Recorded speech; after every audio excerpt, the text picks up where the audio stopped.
ಈಗ that person already inspired us to make a next conference in resort. None other than ನಮ್ಮ Dr. Israel Imbiraj sir. We are eagerly waiting to listen to you, sir. ನನ್ನ ಹತ್ರ ಕನ್ನಡನಲ್ಲಿ ಮಾತಾಡ್ಬೋದು. ನಾನು ಕನ್ನಡ ಬಗ್ಗೆ ಸ್ವಲ್ಪ ಪ್ರೀತಿ ಜಾಸ್ತಿ. ನಾನು ಇಲ್ಲಿ ಸ್ಟೇಜ್ಗೆ ಮಾತಾಡಿಲ್ಲ. ಏನು ಗೊತ್ತಾ, ನನ್ನ ವೈಫ್ ಅವರು ಕನ್ನಡವರು. ಅದು ಹೇಳಿಲ್ಲ ಅಂದರೆ ಮನೆಯಲ್ಲಿ ಊಟ ಸಿಕ್ಕಲ್ಲ. Thank you so much. I never prepare written speech. Today I have prepared ಶುಭೋದಯ ಪ್ರಿಯ ಗ್ಲೋಬಲ್ HR ಕನ್ನಡ ಸ್ನೇಹಿತರೆ, ಎಲ್ಲರಿಗೂ ನಮಸ್ಕಾರ. As Dr. Rao said, global HR, yes, of course, Bangalore is a global HR, practicing not today, not only today, from the early stage. Now, I born and brought up from Tamil Nadu, half of my life there, half of my life here. And half of my personal life also, wife also from Canada. And my favorite, Rajinikanth, is from this place. Born and brought up here, living there, the most favorite for the 30 years ruling the movie world of Tamil Nadu is not only that, the relationship between the two states. In fact, I wanted to write a book on how the relationship connect is happening, not because of the stage I'm saying. You know this Periyar in Tamil Nadu, who is the philosophy background for Tamil Nadu today, DMK, ADMK, whichever government in Tamil Nadu comes, it is the philosophy of Periyar. Periyar is from Kannada.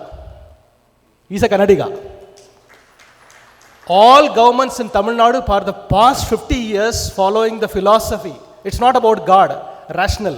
He is a Kannadiga, but born and brought up there. The most celebrated comedian in Tamil is Nagesh from Kannadiga. The most celebrated dancer in Tamil Nadu, Prabhudeva from Kannada. So why I'm saying this was actually interconnected. Not only that, sir ಯಾರೋ ಹೇಳಿದ್ದಾರೆ ಅಂತ ಹೇಳಿದ್ದಾರೆ, ಬಿಸಿಬೇಳೆಭಾತ್ ತಗೊಂಡಿದ್ದಾರೆ ಕನ್ನಡಿಗರಂದರೆ. ನೀವು ಹೇಳಬೇಕು, ಬಿಸಿಬೇಳೆಭಾತ್ ಇಲ್ಲಿ ತಗೊಂಡಿದ್ದವರೇ ತಮಿಳ್ನಾಡಿಗೆ ಚೀಫ್ ಮಿನಿಸ್ಟರ್ ಆಗಿದ್ದಾರೆ, iron lady Jayalalithaa from Mysuru. Why I am saying this state of southern was actually a part of single. Various kingdoms were there. Within Tamil Nadu, there is Chera Chola Pandya, different countries were there. But language is to the heart. We love language. In fact, when I started the Tamil conference first time, out of 5 people, the key pillars, 1 from Kannada, 2 from Telugu, 2 from Tamil. They started the Tamil conference together there. And first time nalli ನಾವು ತಮಿಳ್ನಲ್ಲಿ conference ಮಾಡೋಣ ಅಂದರೆ ಹೆಂಗೆ idea ಬಂದಿದೆ. In the year 2007 or 8, I forgot, NIPM Southern Regional Conference held at Pondicherry. One day conference. Throughout the conference, ನೀವು HR conference ಅಂದರೆ ಹೆಂಗೆ ಎಲ್ಲರೂ English ಚೆನ್ನಾಗಿ ಮಾತಾಡಿದ್ದಾರೆ, ನಮಗೆಲ್ಲ ಸ್ವಲ್ಪ ಅರ್ಥ ಆಗುತ್ತೆ. ನಾವೆಲ್ಲ ತಮಿಳ್ ಮೀಡಿಯಮ್, ನಾವೆಲ್ಲ ಲೋಕಲ್ ಲ್ಯಾಂಗ್ವೇಜ್ನಲ್ಲಿ ಓದಿದ್ವಿ, ಇವಾಗೆಲ್ಲ ಇಂಗ್ಲೀಷ್ ಮೀಡಿಯಮ್ ಓದ್ತಾರೆ. ಸೊ ಅಲ್ಲಿ ಕೂತ್ಕೊಂಡು full day we are listening, we are tired. ಸಾಯಂಕಾಲ ಏನಾಯ್ತು ಅಂದರೆ, last speaker, you are all waiting outside in the stage there, having tea, cup, no, anyway, last speaker, when the conference will over, they will give some bag and all, will take and go. Goodie bag will be there, no? Suddenly, one person was talking in Tamil. The entire crowd standing outside came inside, and no, entire hall was full in the last session because he was talking in mother tongue. Then immediately thought came to me in the year 2000, why should not have this entire conference in mother tongue? That's where the seed came, first time, 2007 and 8. Then 2013, there was a NHRD National Conference in Kolkata. There Mr. Deen Dayalan, the CEO who is the past HCHRO of Titan, he addressed on a topic, nurturing natural intelligence through mother tongue.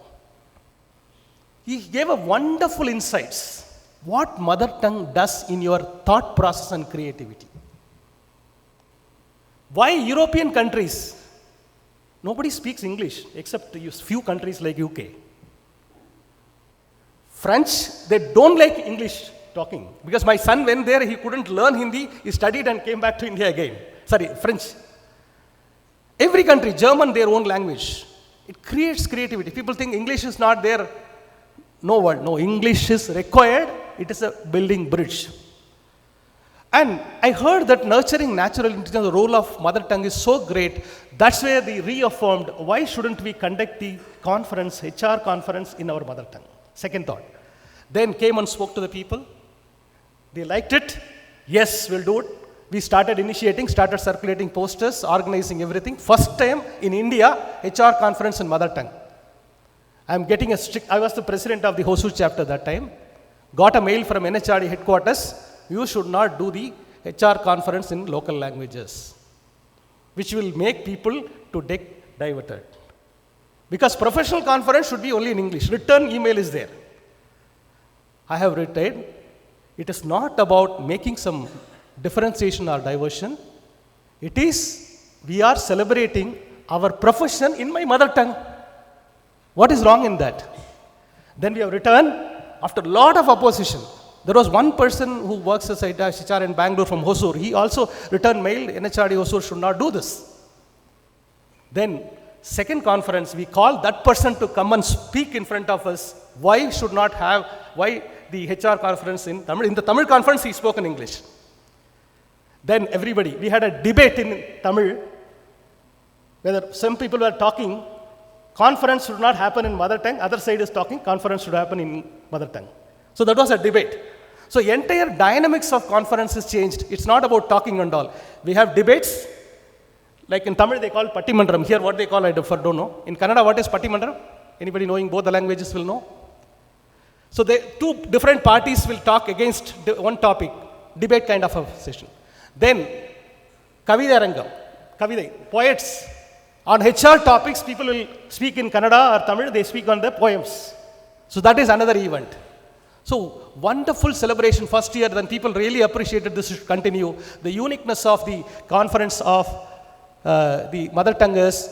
We spoke to the full HR forums in entire state of Tamil Nadu. Every year, one HR forum hosts the conference. And believe it or not, next 3 conferences, chapters are ready to conduct. They are saying, next give it to us, next give it to us. 10 conferences continuously, grand success, as Ramesh pointed out, 2 full days, residential, with entire food, everything is covered. Lot of sponsors coming since it is in the mother tongue. And really, it is a festival. It's not only a conference, it's a festival for 2 days. People enjoy, connect. So much connectivity has happened across the state now, across the professionals now. And most importantly, all the conferences, people stay across there and exchange knowledge. Like, staying with Murthy sir, D.R. Nagaraj sir, 1 full day, 2 days spending with them, informal talks, how much learning and experience we gather out of it. So that's the greatness of it, and we are doing. And who are all started as a student trainee when I was there in Hosur. Today they are hosting the president of the chapter and conference. Not only that, I'm happy, my dear Mr. Ramesh, who joined as a student with me as an intern student in American Power Conversion in the year 2003. Today, he is hosting all these things. I would request all the volunteers, please come forward for a minute. Ramesh and team, Shekhar, please come forward. All the volunteers, please, for a minute, who are all leading this conference. 1 minute, please. Request all of you to please on the stage.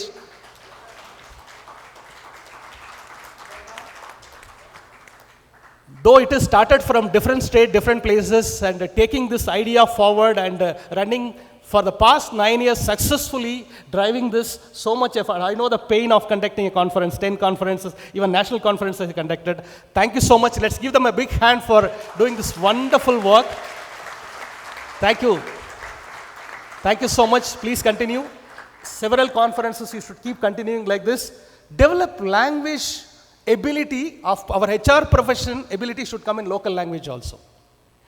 Thank you so much. In fact, after this, HR books started writing in Tamil there. Similarly, you should publish HR books in Kannada. That should be our next journey into moving towards. Already Shekhar is writing a lot of books. He's a great author.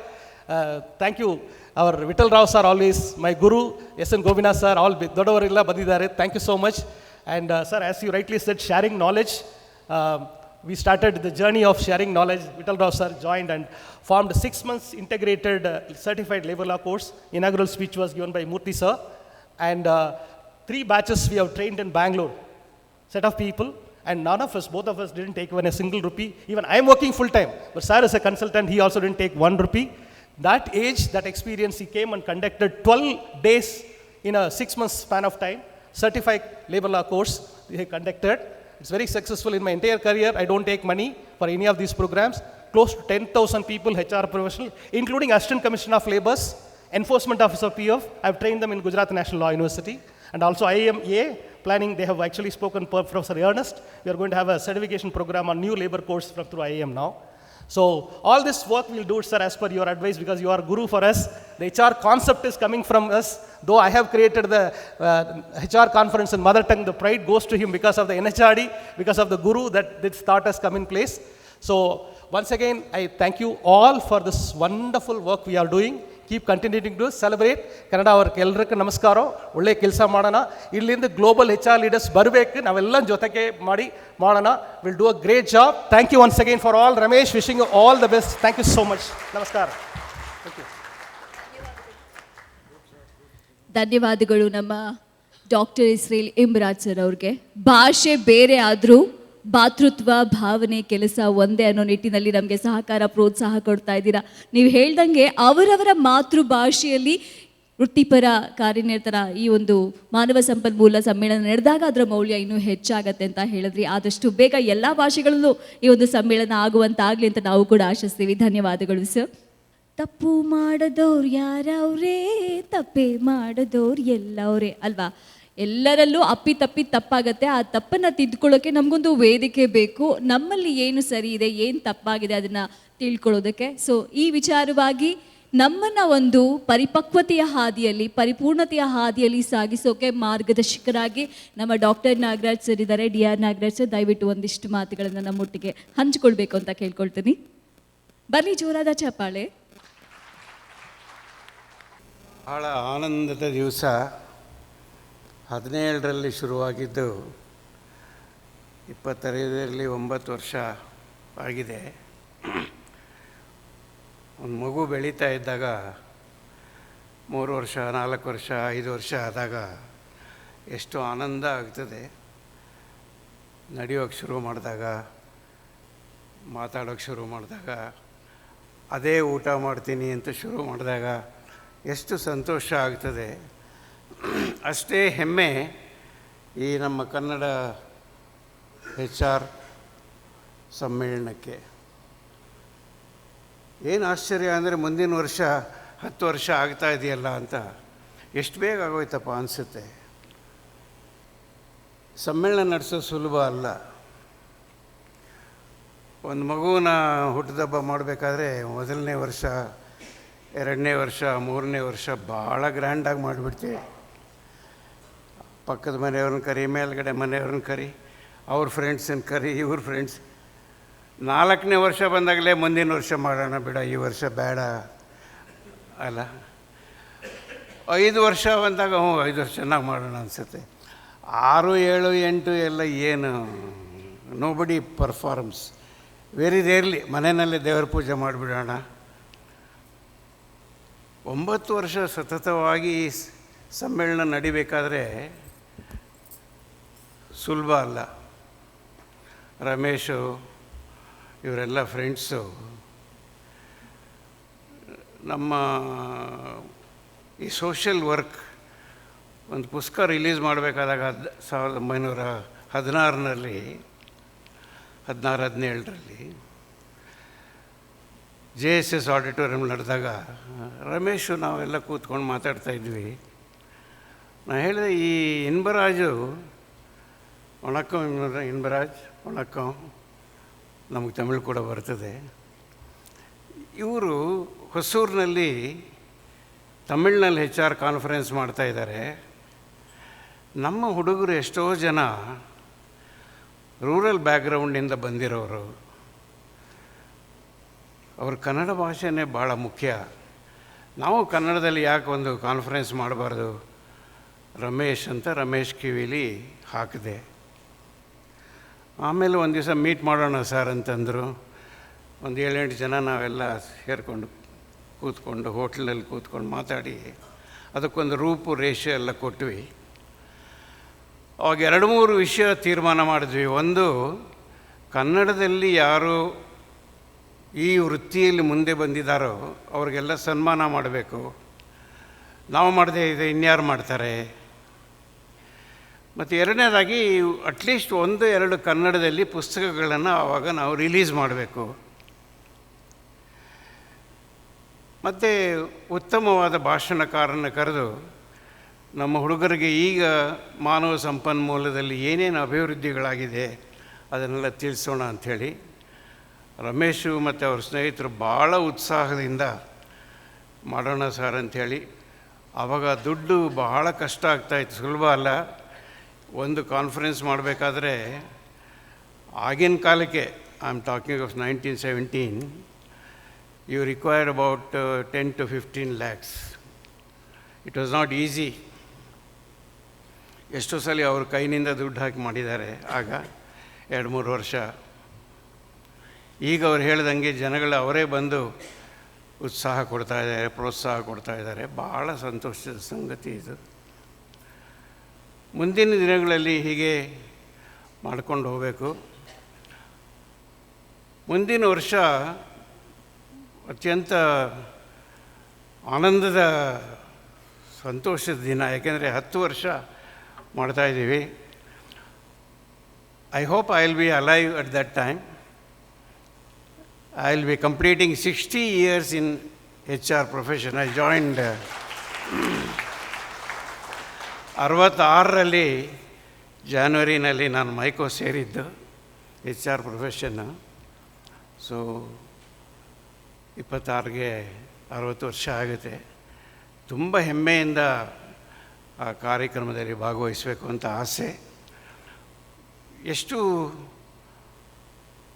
ಸಂತೋಷದಿಂದ ಈ ಕಾರ್ಯಕ್ರಮ ಉತ್ಸಾಹದಿಂದ ಮಾಡ್ತಾರೆ ರಮೇಶು, ಎಲ್ಲ ಸ್ನೇಹಿತರು. ಭಾಳ ಖುಷಿ ಕೊಡುತ್ತೆ ನಮ್ಮಂಥವ್ರಿಗೆ. ಈಗ ನಾನು ನನ್ನ ಪರ್ವಕಾಲದಲ್ಲಿ 15-20 ಕಾನ್ಫರೆನ್ಸ್ ಮಾಡಿದ್ದೀನಿ. ನಾನು 1000-1500 ಜನ ಎಲ್ಲ ಬಂದಿದ್ದಾರೆ. ಅದು ಬೇರೆ ಮುಗಿದ್ರು. ಈಗ ಬೇರೆ, ಆಗಿನ HR ಬೇರೆ, ಈಗಿನ HR ಬೇರೆ. ಆಗಿನ ಸಬ್ಜೆಕ್ಟ್ಗಳು ಡಿಸ್ಕಸ್ ಮಾಡ್ತಾಯಿದ್ದು ಹೆಚ್ಚು ಕಮ್ಮಿ ಬರೀ ಇಂಡಸ್ಟ್ರಿಯಲ್ ರಿಲೇಷನ್ಸು, ಕಾರ್ಮಿಕ ಬಾಂಧವ್ಯಗಳು ಮತ್ತು ಈ ಲೇಬರ್ ಲಾಸ್ ಅದೆಲ್ಲ. ಈಗ ನಾವು AI ಇದನ್ನೆಲ್ಲ ಎಷ್ಟು ಮುಂದೆ ಬಂದಿದೆ ಮಾನವ ಸಂಪನ್ಮೂಲ ಕ್ಷೇತ್ರ ಅಂತ ಇಷ್ಟೆಲ್ಲ ಮಾಡ್ತಾ ಇರೋ. ಮುಂದಿನ ವರ್ಷ ಇನ್ನೇನು ಬದಲಾವಣೆ ಆಗುತ್ತೋ ಗೊತ್ತಿಲ್ಲ ನಮಗೆ. ಅಷ್ಟೊತ್ತಿಗೆ ಇನ್ನೂ ಬೇರೆ ಬದಲಾವಣೆ ಆಗ್ಬೋದು. ಒಂದು good thing you must have noticed, as HR progresses ನಮ್ಮ ಸಬ್ಜೆಕ್ಟ್ಗಳು ಕೂಡ ಕನ್ನಡ ಕಾನ್ಫರೆನ್ಸ್ನಲ್ಲಿ ಅಷ್ಟೇ ಬದಲಾವಣೆ ಕೂಡ ಆಗ್ತಾ ಇರ್ತದೆ. ನೋಡಿ, ಯಾರು ಅಂದ್ಕೊಂಡಿದ್ದರು AI ಕೃತಕ ಬುದ್ಧಿ ಮತ್ತು ಇವತ್ತು ಮಾತಾಡ್ತೀವಿ ಅಂತ. We had never anticipated this last year. I am very happy. We are also progressing from that point of view. I am very happy that all of you are taking part in the conference. ಇದರಿಂದ 2 ಅನುಕೂಲ ಆಗ್ತದೆ. ಒಂದು, ನಮಗೆ ಹೆಮ್ಮೆ, ಕನ್ನಡದಲ್ಲಿ conference ಮಾಡ್ತಾಯಿದ್ದೀವಿ, ನಾವು ಅದರಲ್ಲಿ ಭಾಗಿಯಾಗಿದ್ದೀವಿ ಅನ್ನೋದು ಒಂದು ಹೆಮ್ಮೆ ಬರ್ತದೆ ನಮಗೆ. ಎರಡನೇದಾಗಿ ಇದೊಂದು ಇವಾಗ ಇದರ ಬೆಲೆ ಗೊತ್ತಾಗಲ್ಲ. 30-40 ವರ್ಷ ಆದಮೇಲೆ ಕನ್ನಡದಲ್ಲಿ ಇಂಥದ್ದೊಂದು ನಡೀತಾ ಇದೆ ಅಂತ ಅಂದಾಗ, ಈ ಕನ್ನಡ ಸಾಹಿತ್ಯ ಸಮ್ಮೇಳನ ಹೇಗೆ ನಡೆಯುತ್ತೋ ಹಾಗೆ ಇದು ಒಂದು ದೊಡ್ಡ ಉತ್ಸವ ಇದು ಅಂತ ನಡೀತಾ ಇದೆ ಅನ್ನೋದನ್ನು ನೋಡಿದಾಗ ಭಾಳ ಸಂತೋಷ ಆಗ್ತದೆ. ಅದರಲ್ಲಿ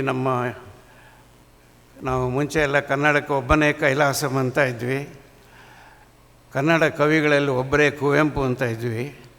ನಮ್ಮ HRDನಲ್ಲಿ ಸದ್ಯಕ್ಕೆ ಇರೋದು ಒಬ್ಬರೇ, ಅದು TV ರಾವ್ ಅವರು. ಅಂತಾರಾಷ್ಟ್ರೀಯ ಮಟ್ಟದಲ್ಲಿ ಭಾಳ ಗರಿಮೆಯನ್ನು ಕಳಿಸಿದಂಥವರು. ಎಲ್ಲ ನಮಗೆ ಅವರ ಸಂಬಂಧ, ಅವರು BEMLನಲ್ಲಿ ಕೀರ್ತಿ ಡಿಸೋಜ ಅಂತ ಇದ್ದರು. ಆವಾಗ ಇವರು ಉದಯ್ ಪಾರಿಕೆಲ್ಲ ಬಂದು ಆವಾಗ ಮಾಡ್ತಾಯಿದ್ರು ಕನ್ಸಲ್ಟೆನ್ಸಿ. ಆವಾಗಲಿಂದ ನಮ್ಮ ಅವರ ಬಾಂಧವ್ಯ. ಇಂಥವರೆಲ್ಲ ಬಂದು ಸೇರಿದಾಗ ಈ ಕಾನ್ಫರೆನ್ಸಿಗೆ ಎಷ್ಟು ಕಳೆ ಬರ್ತಿದೆ ನೋಡಿ. ಎಂತೆಂಥವ್ರನ್ನ ಕರೆಸಿದ್ದಾರೆ. ಭಾಳ ಸಂತೋಷ ಆಗ್ತದೆ. ಇದು ಎಫರ್ಟ್ ಹಾಕೋದು ದುಡ್ಡು ವಿಚಾರ ನೋಡಬೇಡಿ. ಈ ಎಫರ್ಟ್ ಹಾಕೋದಿದೆಯಲ್ಲ, 3-4 ತಿಂಗಳಿಂದ ಇದಕ್ಕೋಸ್ಕರ ಡಿವೋಟ್ ಮಾಡಿದ್ದಾರೆ ಟೈಮ್ ಇವರುಗಳು. ಭಾಳ ಕಷ್ಟ, ಸುಲಭ ಅಲ್ಲ. ಕೆಲಸ ಮಾಡ್ತಿದ್ದಾರೆ ಅವರೆಲ್ಲ. ಅಂಥದ್ರಲ್ಲೂ ಕೂಡ ಶೇಖರ್ ಇವರೆಲ್ಲ ಪಾಪ ಈ ಈ 1 ತಿಂಗಳಲ್ಲಿ ಹೆಚ್ಚು ಕಮ್ಮಿ ದಿವಸ ಸಾಯಂಕಾಲ ಮೀಟ್ ಮಾಡಿ ಪ್ರೋಗ್ರೆಸ್ನೆಲ್ಲ ರಿವ್ಯೂ ಮಾಡಿ ಒಂದು ಸ್ಟೇಜಿಗೆ ತರಬೇಕು ಅಂತ.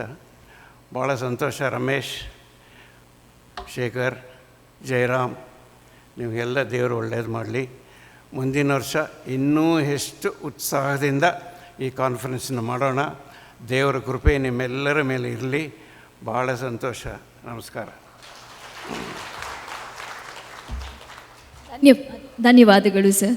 ಬದಲಾವಣೆ ಜಗತ್ತಿನ ನಿಯಮ ಅಂತ ಹೇಳ್ತಾರೆ. ಬದಲಾಗ್ತಿರೋ ಜಗತ್ತಿನಲ್ಲಿ ಒಳಿತನ ಅಳವಡಿಸ್ಕೊಳ್ಳೋದಕ್ಕೆ ಮಾರ್ಗದರ್ಶಕರಾಗಿ ಸದಾಕಾಲ ನಿರಂತರವಾಗಿ ನಿಮ್ಮ ಮಾರ್ಗದರ್ಶನ ನಮಗೆ ಬೇಕೇ ಬೇಕಾಗತ್ತೆ ಸರ್. ಖಂಡಿತ ನೀವು ನಮ್ಮ ಜೊತೆ ಇರ್ತೀರಾ. ಮುಂದಿನ ಒಂದು ಸಮ್ಮೇಳನ ಇನ್ನೂ ವಿಭಿನ್ನವಾಗಿ ಮಾಡೋಣ ನಿಮ್ಮ ಆಶಯದಂತೆ. Thank you sir. ಈಗ ನನ್ಗೆ ಯಾವಾಗಲೂ ಅನಿಸುತ್ತೆ, ಈ ಹಾಡನ್ನು ಇವ್ರಿಗೋಸ್ಕರನೇ ಬರೆದಿದ್ದಾರಾ ಅಂತ. ಹೌದು, ನೀವು ಹೌದು ಅಂತ ಹೇಳ್ತೀರಾ. ಯಾಕೆಂದರೆ ನಾಗರಿಕತೆಯ ನಾಟಕದಲ್ಲಿ ಇವರು ನಟಿಸೋದಿಲ್ಲ, ಆಧುನಿಕತೆಯ ಅಹಂಕಾರದಲ್ಲಿ ಇವರು ಮೆರೆಯೋದು ಇಲ್ಲ, ಆದರ್ಶವಿಲ್ಲದೆ ಅಳಿಯುವ ಹೆಣ್ಣು ಅಲ್ಲ, ಸಲಾಮಂತೂ ಹೊಡೆಯೋದು ಇಲ್ಲ, ಗುಲಾಮಳಂತೂ ಅಲ್ವೇ ಅಲ್ಲ. ವಿವೇಕ ಮೀರದ ಇವರ ವಿಚಾರಧಾರೆ, ವಿಭಿನ್ನ ವಿಧಿ ಇವರದ್ದು. ಮಾನನೀಯ ಮೌಲ್ಯವನ್ನು ಕೊಡುವಂತಹ ಹೆಣ್ಣು, ಮಾನಾಭಿಮಾನಕ್ಕೆ ಇವರು ನಿಜಕ್ಕೂ ಅವರು ಎದ್ದು ನಿಲ್ತಾರೆ. ಅತಂತ್ರರಾಗದೆ ಕುತಂತ್ರವಿಲ್ಲದೆ ಸ್ವತಂತ್ರರಾಗಿರುವ ಈ ಶತಮಾನದ ಮಾದರಿ ಹೆಣ್ಣು, ಸಾಹಸಿ ಹೆಣ್ಣು ನಮ್ಮ ವಿಜಯಲಕ್ಷ್ಮಿ ಶಿವರೂರವರು. ಎಲ್ಲರಿಗೂ ಕೂಡ ಮಾದರಿಯವರು. ಸ್ವಂತ ಶ್ರಮದಿಂದ, ಸ್ವಂತ ಆದರ್ಶದಿಂದ ಸಂಸ್ಥೆಯನ್ನು ಕಟ್ಟಿದ್ದಾರೆ. ವಿಜಯ ಟೈಮ್ ಸಂಸ್ಥಾಪಕರಾಗಿ, ಅಧ್ಯಕ್ಷರಾಗಿ, ಹಾಗೆ ನಮ್ಮೆಲ್ಲರಿಗೂ ಕೂಡ ಒಂದು ಉತ್ತಮವಾದಂತಹ ಒಂದು ಮಾರ್ಗದರ್ಶನ ಯಾವಾಗಲೂ ಕೊಡ್ತಾನೆ ಇರ್ತಾರೆ. ಇವತ್ತಿನ ನಮ್ಮ ಸಮ್ಮೇಳನದಲ್ಲಿ ನೀವಿರೋದು ನಮ್ಮ ಅದೃಷ್ಟ ಮ್ಯಾಮ್. ದಯವಿಟ್ಟು ಒಂದೆರಡು ಮಾತುಗಳನ್ನ ಹಂಚಿಕೊಳ್ಳಿ.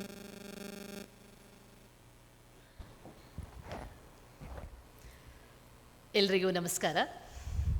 ವೇದಿಕೆಯಲ್ಲಿ ಆಸೀನರಾಗಿರುವಂಥ ಹಿರಿಯರೇ ಹಾಗೂ ಈ ಸಮ್ಮೇಳನದಲ್ಲಿ ಭಾಗಿಯಾಗಿ ಸಾಕ್ಷಿಯಾಗಿರುವಂಥ ನನ್ನ ಸಹೋದರ ಸಹೋದರಿಯರೇ, ಎಲ್ರಿಗೂ ಪ್ರಪ್ರಥಮ ಬಾರಿಗೆ ಮೊದಲಿಗೆ ಕನ್ನಡ ರಾಜ್ಯೋತ್ಸವದ ಶುಭಾಶಯಗಳು. ನಾನು ಕೊನೆಯ ಭಾಷಣಕಾರ್ತಿ. ನನ್ನ ಮುಂದೆ ಆಲ್ರೆಡಿ ಹಿರಿಯರು ಭಾಷಣ ಮಾಡಿ ಆಗಿದೆ. ಅವರಿಗಾಗಿರುವ ಅನುಭವದಷ್ಟು ನನಗೆ ವಯಸ್ಸಾಗಿಲ್ಲ ಅನಿಸುತ್ತೆ. ಹಾಗಾಗಿ ಹಿರಿಯರ ಮಾತಿನ ಮುಂದೆ ನನ್ನ ಮಾತು ಉದ್ದಟತನವಾದೀತು. ನನ್ನ ಉದ್ದಟತನವನ್ನು ಕ್ಷಮಿಸ್ತಾ ಆಲ್ರೆಡಿ 15 ನಿಮಿಷ ಅಂತ ಟೈಮ್ ಸ್ಟಾರ್ಟ್ ಆಗಿದೆ. ಸ್ನೇಹಿತರೆ, ನಾನು ಮಾನವ ಸಂಪನ್ಮೂಲದ ಬಗ್ಗೆ ನನಗೆ ಅನುಭವ ಏನಿಲ್ಲ. ಒಂದು 5 ವರ್ಷದ ಹಿಂದೆ ಅಷ್ಟೇ ನನ್ನದೇ ಒಂದು ಸ್ವಂತವಾಗಿ ಸ್ವತಂತ್ರವಾಗಿ ಒಂದು ಸಂಸ್ಥೆ ಸ್ಟಾರ್ಟ್ ಮಾಡಬೇಕು ಅಂತ ಒಂದು ಪತ್ರಿಕಾ ಸಂಸ್ಥೆಯನ್ನು ಸ್ಟಾರ್ಟ್ ಮಾಡಿದ್ದಷ್ಟೇ ಬಿಟ್ಟರೆ ಅಲ್ಲಿ ಯಾವ HR ಅನ್ನು ಕೂಡ ನಾನು ಅಪಾಯಿಂಟ್ ಮಾಡಿಲ್ಲ. ಯಾಕಂದರೆ ನಾವೇ ಮಾನವ ಸಂಪನ್ಮೂಲ ಜೊತೆ ಸಂಪರ್ಕ ಹೊಂದಿ ಮೌಲ್ಯಗಳನ್ನು ವೃದ್ಧಿಸ್ಬೋದು ಅನ್ನುವಂಥದ್ದನ್ನು ಕಂಡುಕೊಂಡದ್ರಿಂದ ನಮ್ಮಲ್ಲಿ ಯಾರೂ HR-ಗಳಿಲ್ಲ, ನಾವೇ HR-ಗಳು. ಹಾಗಾಗಿ ಅದರ ಬಗ್ಗೆ ನನಗೇನೋ ಹೆಚ್ಚು ಮಾತಾಡಲಿಕ್ಕೆ ಇಲ್ಲ, ಆ ಕ್ಷಮೆಯನ್ನು ಕೋರ್ತಾ. ಆದರೆ ನಾನು ನಮ್ಮ ರಮೇಶ್ ಅವರು ಈ ಕಾರ್ಯಕ್ರಮಕ್ಕೆ ಆಗಮಿಸೋಕ್ಕೆ ನನ್ನನ್ನು ಆಹ್ವಾನಿಸಿದಾಗ ನಾನು ಈ ಕಾರ್ಯಕ್ರಮನ ಯಾಕೆ ಒಪ್ಕೊಂಡೆ ಅಂತಂದರೆ, ನಾನು ಈ ಕನ್ನಡ ನಾಡು, ಈ ಕನ್ನಡ ನೆಲ, ಈ ಕನ್ನಡ ಜಲವನ್ನು ಅತ್ಯಂತ ತುಂಬ ಪ್ರೀತಿಸುವವಳಾಗಿ ಮತ್ತು ಇದರ ಪ್ರಗತಿಯನ್ನು ಇದರ ಈ ನಾಡಿನ ಶ್ರೇಯೋಭಿವೃದ್ಧಿಯನ್ನು ಬಯಸುವವಳಾಗಿ ಈ ಸಮ್ಮೇಳನದಲ್ಲಿ ನೀವೆಲ್ಲರೂ ಕೂಡ ಒಂದೊಂದು ಕಂಪನಿಯನ್ನು ಪ್ರತಿನಿಧಿಸುವವರಾಗಿದ್ದೀರಿ. ಅಂದರೆ ಒಬ್ಬ ಪ್ರತಿನಿಧಿ ಸಾವಿರಾರು ಮಂದಿಯನ್ನು ನೀವು ಪ್ರತಿನಿಧಿಸ್ತೀರ. ಆಮೇಲೆ ನಮ್ಮ ರಾಜಧಾನಿ ಬೆಂಗಳೂರಿನಲ್ಲಿ ನೀವೆಲ್ಲ ನೆಲೆಸಿದ್ದೀರಿ. ಆಮೇಲೆ ಈ ನೆಲದ ಎಲ್ಲ ಸಂಪನ್ಮೂಲಗಳನ್ನು ಅನುಭವಿಸ್ತಿದ್ದೀರಿ. ಆದರೆ ನೋವಿನ ಸಂಗತಿ ಏನಪ್ಪ ಅಂತಂದರೆ, ಅನುಭವಿಸ್ತಿದ್ದೀರಿ ಜೊತೆಗೆ ಈ ನೆಲಕ್ಕೆ ಇನ್ನಷ್ಟು ಕಾಣಿಕೆಗಳನ್ನು ಕೊಡಬೇಕಾಗಿದೆ. ಅದು ಭಾಷೆಯಿಂದ ಆರಂಭ ಆಗಿ, ಈ ನೆಲದಿಂದ ಪ್ರಾರಂಭ ಆಗಿ, ಈ ಪ್ರಕೃತಿಯಿಂದ ಪ್ರಾರಂಭ ಆಗಿ, ಜೊತೆಗೆ ವ್ಯವಸ್ಥೆಗೆ ಕೂಡ ನಿಮ್ಮ ಕಾಣಿಕೆ ದೊಡ್ಡದಿದೆ. ಅದು ಭ್ರಷ್ಟಾಚಾರವೇ ಇರಲಿ, ಮಾಲಿನ್ಯಗಳೇ ಇರಲಿ ಅಥವಾ ಮೌಲ್ಯಗಳ ಅಧಪತನವೇ ಇರಲಿ, ನಾನು ಯಾವಾಗಲೂ ಕೂಡ ಪ್ರಗತಿಯ ಒಂದು ಕಡೆ ಯೋಚನೆ ಮಾಡೋದಿದ್ರೆ ನೆಗೆಟಿವ್ ಕಡೆನೂ ನಾವು ಯೋಚನೆ ಮಾಡಬೇಕಾಗತ್ತೆ. ಇವರೆಲ್ಲರೂ ಕೂಡ ಪ್ರಗತಿಯ ಪರದತ್ತ ತಮ್ಮ ಆಲೋಚನೆಗಳನ್ನು ಹೇಳಿದ್ರು. ಆದರೆ ಒಬ್ಬಳು ಕನ್ನಡತಿಯಾಗಿ, ಜಾಗೃತ ಮನಸ್ಸುಳ್ಳವಳಾಗಿ, ಈ ನಾಡನ್ನು ತುಂಬ ಪ್ರೀತಿಸುವವಳಾಗಿ, ನಮ್ಮ ನಾಡಲ್ಲಿರುವಂಥ ಸಾಕಷ್ಟು ಕಂಪನಿಗಳು ಯಾವ ರೀತಿ ಕನ್ನಡ ಭಾಷೆ, ಕನ್ನಡ ನೆಲ, ಕನ್ನಡ ಜಲಕ್ಕೆ ಏನೆಲ್ಲ ಕಾಣಿಕೆಯನ್ನು ಕೊಡ್ತಾ ಇವೆ ಅನ್ನೋದನ್ನು ಕೂಡ ನಾವು ಇಲ್ಲಿ ಅವಲೋಕನ ಮಾಡಬೇಕಾಗಿದೆ. ಆರಂಭದಲ್ಲಿ ನಾವು ಭಾಷೆಯ ಬಗ್ಗೆ ಯೋಚನೆ ಮಾಡೋದಿದ್ರೆ, ಹೌದು, ನಾವೆಲ್ಲರೂ ಕನ್ನಡಿಗರು ಜೊತೆಗೆ ಉಳಿದವರ ಜೊತೆಗೂ ಸಹಬಾಳ್ವೆಯಿಂದ ತುಂಬ ಉದಾರತೆಯಿಂದ ಈ ನೆಲವನ್ನು ನಾವು ಒಪ್ಪಿಸಿದವರು. ನಮಗೆಲ್ಲರೂ ಬೇಕು. ಎಲ್ಲುವರೆಗೆ ಎಲ್ಲರೂ ಬೇಕು ಅಂತಂದರೆ ಈಗ ಕನ್ನಡಿಗರನ್ನೇ ಟಾರ್ಚ್ ಹಾಕಿ ಹುಡುಕುವಂಥ ಪರಿಸ್ಥಿತಿ ಬರುವಷ್ಟು ಉದಾರಿಗಳು ನಾವು ಎಲ್ರಿಗೂ ಅಡ್ಜಸ್ಟ್ ಮಾಡ್ಕೊಳ್ತೀವಿ. ಎಲ್ಲದಕ್ಕೂ ರಸ್ತೆಯಲ್ಲಿ ಗುಂಡಿ ಆಯ್ತಾ, ಅಡ್ಜಸ್ಟ್ ಮಾಡ್ಕೊ. ನಮಗೆ ಬಸ್ಸಲ್ಲಿ ಸೀಟ್ಲಿ ಸಿಗ್ಲಿಲ್ವಾ, ಅಡ್ಜಸ್ಟ್ ಮಾಡ್ಕೊ. ಭ್ರಷ್ಟಾಚಾರ ಮಿತಿ ಮೀರಿತಾ, ಅಡ್ಜಸ್ಟ್ ಮಾಡ್ಕೊ. ಈ ಸಲ 1000 ರೂಪಾಯಿ ಕೊಟ್ಟು ನೆಕ್ಸ್ಟ್ 2000 ರೂಪಾಯಿ ಅಡ್ಜಸ್ಟ್ ಮಾಡ್ಕೊ. ಕನ್ನಡಿಗರದೊಂದು ಟೈಟಲೇ ಆಗಿಬಿಟ್ಟಿದೆ, ಅಡ್ಜಸ್ಟ್ ಮಾಡ್ಕೊ.